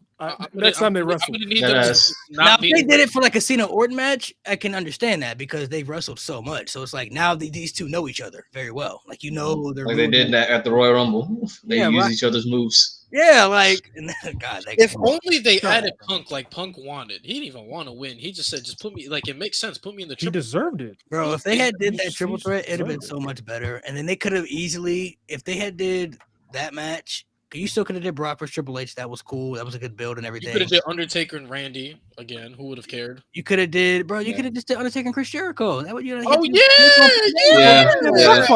Fuck Fandango. What the fuck? Yeah. You could have just did Taker and Jericho, bro. Like that would have made. You could have instead of having that fatal 4-way match to face Taker, you could have just had Jericho come back to WWE as a heel and just attack the Undertaker. I'm back to take. You could have originally had Randy Orton win the Elimination Chamber and just smoke Del Rio. I don't think anybody would care. Smoke him in like 3 seconds, just one RKO. I don't think anybody would care. I don't think anybody would give him the Rusev. Or technically, since Del Rio was a babyface at that time, I would have heel. If they had. Since Del Rio was the heel at that time, I mean, no, because they had the cash in the next night, so that wouldn't have made sense. Never mind. That wouldn't. Wait, Del Rio was the face. He was the face. No, yeah, but I was thinking a different match, but they had the cash in the next night on Del Rio, so that wouldn't have. Oh yeah. I was gonna say they could have just did like Del Rio versus Mark Henry instead of Ryback. You know what I mean? That would have been cool. Like, I don't think I would have won Del Rio beat Mark Henry. Holy shit! Del Rio versus Mark Henry at WrestleMania in 2013 would have been crazy. You could have just Mark Henry Ryback was. Could have just left Del Rio. At that time though, it was a cool match at that time because you got the Ryback was still over at that time. Yeah, at that particular time. Yeah. So these were two big guys, but they didn't even have the guy win. He lost. They had Mark Henry fall on him in the match. Yeah, like that shit was my God. WrestleMania 29 is also one of those WrestleManias where, like, in that time, you didn't know it was that bad until you go back and look. Like, damn, like that's how I feel about 33. That's crazy. Like, when 33 was happening, I was like, "Oh, this show is amazing." And then I watched it again. I'm like, Anthony Diddy at WrestleMania 29 too. Crazy work, bro. Growing up, I was so blinded about WrestleMania 25, and then going. They did. He had a performance. Same with 25 too. I thought 25 revisionist history. This shit sucked. I was probably because I was so hyped off Taker HBK. I was just like, I don't care what the fuck else. I'm the same way about 40. I'm not saying 40 bad, but I'm just like aside. From I was saying it's the GOAT. Aside from a couple things, I'm like it's cool. It's cool. The main event carries. Cool. The main event heavily carries. It was cool. Gunther heavily carries is crazy. Gunther and Sammy was cool. Thought the match could have been better. Thought the storytelling could have been better. It was still good. Match could have been better. I was not interested in any of the tag matches. I could care less that R-Truth was going to get his Mania moment. I didn't give a fuck. Yeah, I didn't like that either. Becky and Rhea match was cool, but I mean, Bayley and Io was really good match. Bayley and Io was really. Night 2, I really enjoyed. LA Knight AJ Styles was really good too. That was they cooked. They really cooked. Logan, Randy, and KO dragged out too much for me. The speed thing was cool. I guess I don't know. It was so cool. I was having fun. I liked it. Yeah, it was good. Cool match. It was a cool match. There was a couple times where I tuned out. I was like, I don't care. I think this year has potential to be better than both though. I agree. I think because card wise, yeah, because of the build and how cards looking. I mean. Look at the card. Like 31. They already got. I thought 39 is a better WrestleMania than 40. That's just me. It's not crazy. That's not crazy to say. And there's obviously other matches we don't know about yet, but like this card is pretty crazy right now. I'm not gonna lie. Especially with the turns of directions with the build. Like none of us were expecting the build to go the way it was going, and then the matches that we got too. So, I mean, the matches they have so far, bro. I'm not gonna lie. I mean, you got AJ and Logan. You got. The women's matches, triple threat. Oh yeah, the 2 triple threat matches. We actually have a women's match that doesn't have a title involved. Yeah, and it's actually interesting. It's impressive. That makes it interesting. Arguably the best built women's fucking match on the card. Yeah, for sure. I mean, there's Jacob and LA Knight. I think could be really good too. Like, there's still like we're waiting to see what Randy's gonna end up doing. Even like Liv and Raquel versus Bayley and Liv. I mean Bayley and Lyra. Like. The build isn't great, but that match still has potential to be a really good match. Yeah, so that could be a really good tag team match right there. So I mean, facts. Hopefully, I mean, and then Damian Priest versus Drew. I mean, that could be. They've always had good matches. That's a sleeper. Yeah. So, I don't know why the build for that is really fucking good, yo. I don't know why people hating. I really don't. Because they don't like Damian Priest for some reason. They don't. It's not like Damian Priest is gonna win the match anyways. I wouldn't be surprised if he did. I wouldn't be surprised. I don't think he will. I wouldn't be surprised. If I was the betting man for any match, I'm putting all my chips in on Drew. He doesn't lose. He needs it. He doesn't. I don't know if I'm that confident. I'm 100% confident. I think Drew's the guy that ends up beating. But I think Drew should win though. After Cody. He should win, but will he win? Like Damon doesn't need the win, but that never stopped WWE from. They both don't need it, and they both. There's gonna be a match or two on here of somebody winning that we're not expecting. Like somebody's gonna win at WrestleMania that we don't see. Like Seth Rollins maybe in a triple threat. You know, this whole story between Drew and Damien was all about Drew getting his lick back, and it's a full circle. WrestleMania, he gets his lick back. Yeah, I mean, I'm not saying you're wrong. You're wrong. Somebody said New Day versus War Raiders should be added to the card, and unfortunately, they added that to Raw. They added that to Raw tomorrow. That's a great Raw main event. Great Raw main. Bro, I just said they added it to Raw. New Day title. Well, they did. It's happening tomorrow. Yeah. Oh yeah, that's a great Raw main event. Yeah, let's go. That's a great main event. John Moxley getting his chain snatched. I hope so. I hope so. I don't. Bro, you know what's crazy is I saw the reports that people are sharing like Swerve has a good chance to win because all his family's in town. I hate to tell y'all, in pro wrestling, that don't mean shit. That don't mean shit. He better fucking win though. That don't mean shit. No, he better win. Bro. That's right. I'm not watching it. Disrespectfully, fucking. Bro, you know Darby Allin climbs Mount Everest this week. Yeah. I'm not watching it this week. There should be Darby Allin versus Mox. You know, get his moment, but they're probably saving Darby for fucking Double or Nothing if he comes back. You know, but I have heard that. He's not as dedicated to wrestling. Like he has other things that he wants to do in his life, which I can understand. But it's like this man chose to climb a mountain over getting the world championship. So I mean, he could have done that. That tells me everything I need to know, bro. Like, even if he comes back, right. I don't even know if they should even put it on him. You can get it later. You don't need it. I wouldn't. Yeah. If I was Tony Khan, I wouldn't put it on him no more. Because even when I would have given it. He would have. Bro, Mox would have dropped this title a long time ago if I was Tony Khan. Bro, I would have. As soon as Darby's like, I'm climbing my Everest, I'd be like, cool. I'd have gave it to Cope. I ain't gonna lie to you. I gave it to Edge. Edge would have had that. I would have given it to Jay White. Jay White, cool, but I would have gave it to Edge and just have him drop this. I don't care. I feel like him losing to Cope just kind of defeats the whole purpose of the story. Revolution. Now, Christian Cage. I would have just had Christian Cage just cash in. He should have just cashed in on Cope after Cope won. Yeah. And then you can build up babyface Jay White beating Christian. Simple as that. That's fair. They went in all different directions. Christian is not a guy that need to hold a belt for 4 months. He could hold the belt for a solid 2 months. Give Jay White the most babyface reactions ever, bro, and then drop that bitch. Facts. Yeah, facts. I mean, Revolution made me so mad, dog. Oh my god. It was such a good show, bro. Exactly. Literally, it was such a good show until all the matches, like the wrong match made it. Talk about one match ruining the entire. To end off the show, the other guys were going to be here for this, but they left. We're going to do a pick between the two theme song edition. I thought we were doing the list. Are we not creating a big ass list? Everybody else is supposed to be here for it though, so it was supposed to be a top 10 that everybody agreed on, and next week they're not here for it. So this one would just pick between the two WWE theme song edition. So you're going to pick what theme song you think is better between the two. First one we got, and we'll go in order. First one we got CM Punk Cult of Personality or Batista Walk Alone. I walk alone. I walk alone. Cult of Personality. You're a bitch. You are, bro. Trying to be different. Crazy. I'm not. Yeah, come on, bro. You tell me that. Yeah, don't get you top, bro. It does. Cult of Personality is crazy good though. Bro, I just think of the entrance. I genuinely listen to that song all the time. The next one, Cody Rhodes Kingdom or Shawn Michaels Sexy Boy. We better piss people off. So just me personally, bro. Just because he's my favorite, bro. Shawn Michaels Sexy Boy. I have to, man. I have to. Fuck you, Malik. Sexy boy. Yeah, right. Well, Malik, I'm with you. Kingdom. I love Sean's theme though. Kingdom. Kingdom's a better song, but Sexy Boy just holds. Like, how do you not like that theme? Yeah, I don't get that. Yeah, I don't get how you don't like it. That's crazy. Theme fine. Like you ain't never. It's all right. You ain't never added. It's cool. I've heard better. I've heard a lot better. Never got down a lot better. All right, next a question. lot better. Next question. question. A lot better is crazy. You dragging it. I can name 20 things better than that. I promise you. Next question. 20. I'm thinking about to say some Death Rebel shit. I was about to. Roman Reigns, bro. You gonna say Rob Conway, for bro? sure. Fuck out of here. No. John Cena, time is now. Triple H, the game. Nate, be dead ass right now. I am telling you. Just because he had better songs on the album, I'm gonna go with Triple H. Just because John Cena had better songs on his album. Then time is now. You didn't even pick the right Triple H theme song, bro. What's the best? My time is better. My time is better. My time is better. But I'll go Triple H. Oh yeah.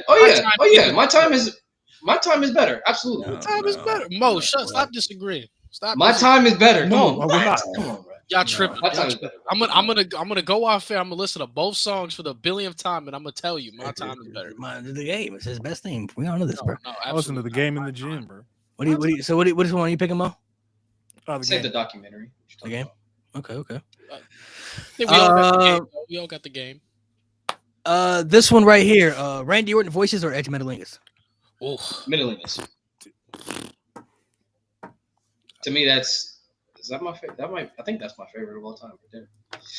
Bro, Metalingus, bro. Come on now, man. What you talking the lyrics hit so hard after he came back. That intro. Oh bro. my god. No, the edit. Yeah, the WWE edit of it. Oh, bro. Yeah, Metalingus is my second favorite song of all time, like full stop. So yeah, Metalingus. It makes me laugh that they made a Def Rebel voices and Randy said, I don't want that shit. What the fuck are you talking about? That was such a dumb, unnecessary change. Well, out of here. We all know the greatest thing of all time is voices. So it's it's right. broken Absolutely dreams, but I'll not. let you Metalingus. Broken dreams. Voices, Broken greatest thing. dreams. This guy. Next one, theme song wise, Rhea Ripley's theme or Bianca Belair's theme? That's a good one. Bianca's is a bob. But Rhea's is Yeah, actually a really good song. Yeah, that's the thing. This ain't hard at all. Okay, so I'm gonna go by which song I would bump on the Ox. Bianca. I definitely bump. I bump Bianca's before I bump Rhea's, just because it's so hype. I don't give a fuck about Rhea's theme. Bianca all the way, bro. Damn. Bianca, but I think it's closer than Lewis does. Here you go. Yeah, it's very close. Yeah. I bump both. I ain't gonna lie. Oh. Nah, that shit go crazy. Stone Cold Steve Austin's theme or The Rock's current theme, like the Final Boss Hollywood Rock? Oh well, okay. Which The Rock's Final Boss, bro. I love Hollywood Rock's theme. That's like give me Stone Cold, bro. Give me the glass shot. All right, bro. Give me Stone Cold. Which Austin theme? Regular? Stone Cold instrumental theme. Regular, not the Disturbed. Rock. I don't really like Disturbed like that. Now if we go 2001. That's a different story. Disturbed is cool. But I I like think Disturbed. I've always said before he even remixed it, like with the theme he has now, I've always said Hollywood Rock's instrumental is the best WWE instrumental ever. Like that smooth ass beat and shit. That shit's so smooth. Yeah, it's hard. Stone Cold, baby. That shit's so smooth. AJ Lee, Light It Up or Alita's theme song. Ew. I don't listen to either theme on the daily. If I'm being real, it's not in my rotation of WWE themes. I'm gonna go with Lita. They still solid themes. Yeah, Bro. AJ Lee's theme sucks, bro. Lita all day. All right, bro. Okay. Oh, okay. nah. We are. Shit, all right, bro. You mean to tell me you don't Alright, like bro. Sexy Boy, but you like AJ Lee's theme? Fuck Yeah, that's kind of That crazy. is kind of crazy. That is That's kind kinda of crazy. on my face. What's wrong Nigga with be you? Easily bumping that over. Okay, that is kind of He's crazy. That's the greatest fucking team in WWE history, bro. Y'all crazy, bro. Y'all need to stop being so horny, bro. Show 'em, of course, that's AJ why. Lee, it's Lita. Lita has Lita, easily, easy. But I like AJ Lee's theme. This thing is just incredibly fire, bro. Shit is incredible. You have that over Sexy Boy is crazy. That's so Bro, crazy. there's so many other Yeah, things that's better than nuts. that, bro. So many other things better. Than that. I don't get it. So many other things better than that, bro. So many other things better than that. Yeah, go ahead, Nate. I could, bro. I'm gonna put up a 20 list. If we count women's teams too, I can probably name 30 better than that team. I need to see the 30. Sexy Boy is crazy. Especially if we counting the women's teams, bro. Yeah. Nah, you're tweaking, bro. You're tweaking. Not even close. There's not that many women's things to make it. You have another one? Shane McMahon, theme song or Mark Henry's theme song? Mark Henry. Mark Henry. Mark Henry. Yeah. Mark Henry's theme is fire. You see Mark Henry shit be played in the club, though? That shit gets hurt, bro. Everybody know 3-6 Mafia. Yeah, that's 6 feet. Yeah, because it's 3-6 Mafia, baby. Trish Stratus theme or Sasha Banks theme? Who? Trish or Sasha? Which Sasha? Yeah. Which I guess whichever one you prefer. Whichever one you think is the better one. You know what? I'm gonna go with Trish.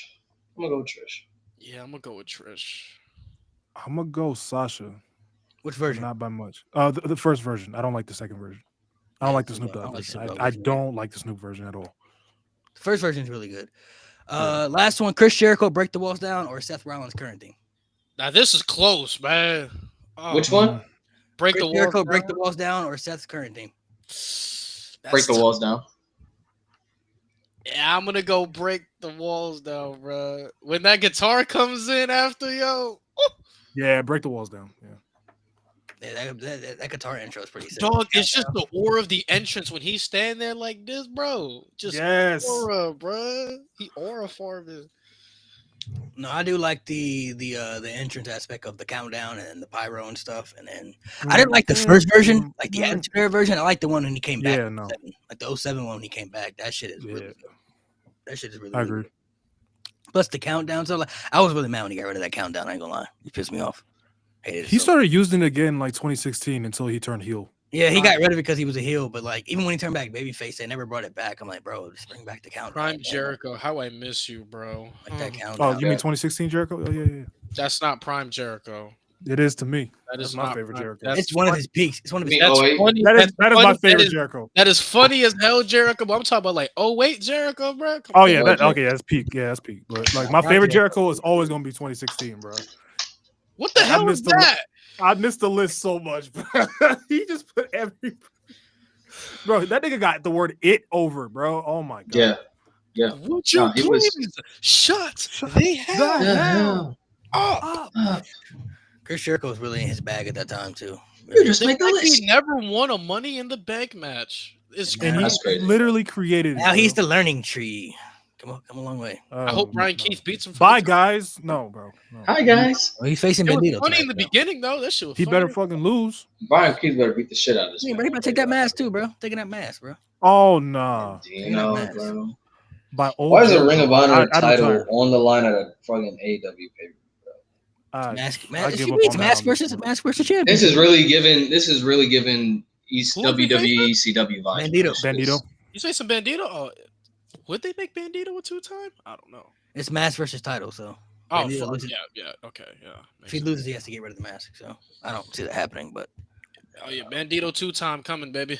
So better. At least it should. The match will be good. I'm sure they've had good matches before, so I'm sure the match will be good. No, yeah, I'm sure the match will be good. Like Jericho he could still put on some decent matches here and there if he's with the right people. You know what I mean? Like if he's against the right people, he could still put on some good matches. It's just he had a good match with Bandito already. Yeah, he's lost a lot of aura, I'll say. He's lost a lot of aura since the last I wish he'd retire already.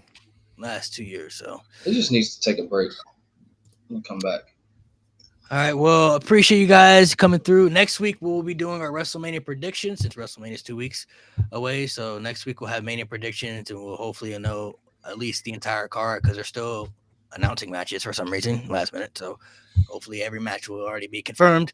And then hopefully they'll have the night set up too, like this night 1, this night 2. That way we kind of know what night 1 and night 2 is going to be and everything. So make sure you guys subscribe. Real quick.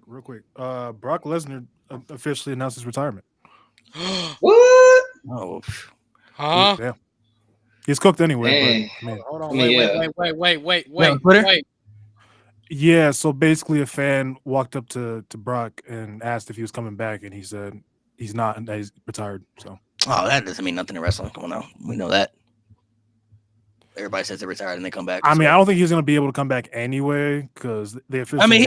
He might not be able to come back anyway. But I mean, if there is a chance for him to come back and they give him a bag, I mean, that is true. But he's also had the perfect ending with the. He did have a good ending. Like he went out a good way though by putting over Cody and everything. So there's no need for him to come back. I mean, at all. So, but I mean, the retirement stuff is never really like you can't really take that with a grain of salt in wrestling unless you like Probably unless that person's already dead. I ain't gonna lie. Unless they're dead and they're never able to wrestle again. Because Stone Cold came back and wrestled, which we never thought would happen. So that was the one retirement. I was like, after 2018, that was the one retirement. I'm like, all right. The only person that I never think will come back is Batista. He's the only guy that I believe will never wrestle again because he's really storyline driven. So other than that, and maybe Cena too. I count Cena after this year. But other than that, like they always come back, bro. It's just you just see it throughout time. Like people just always come back. So.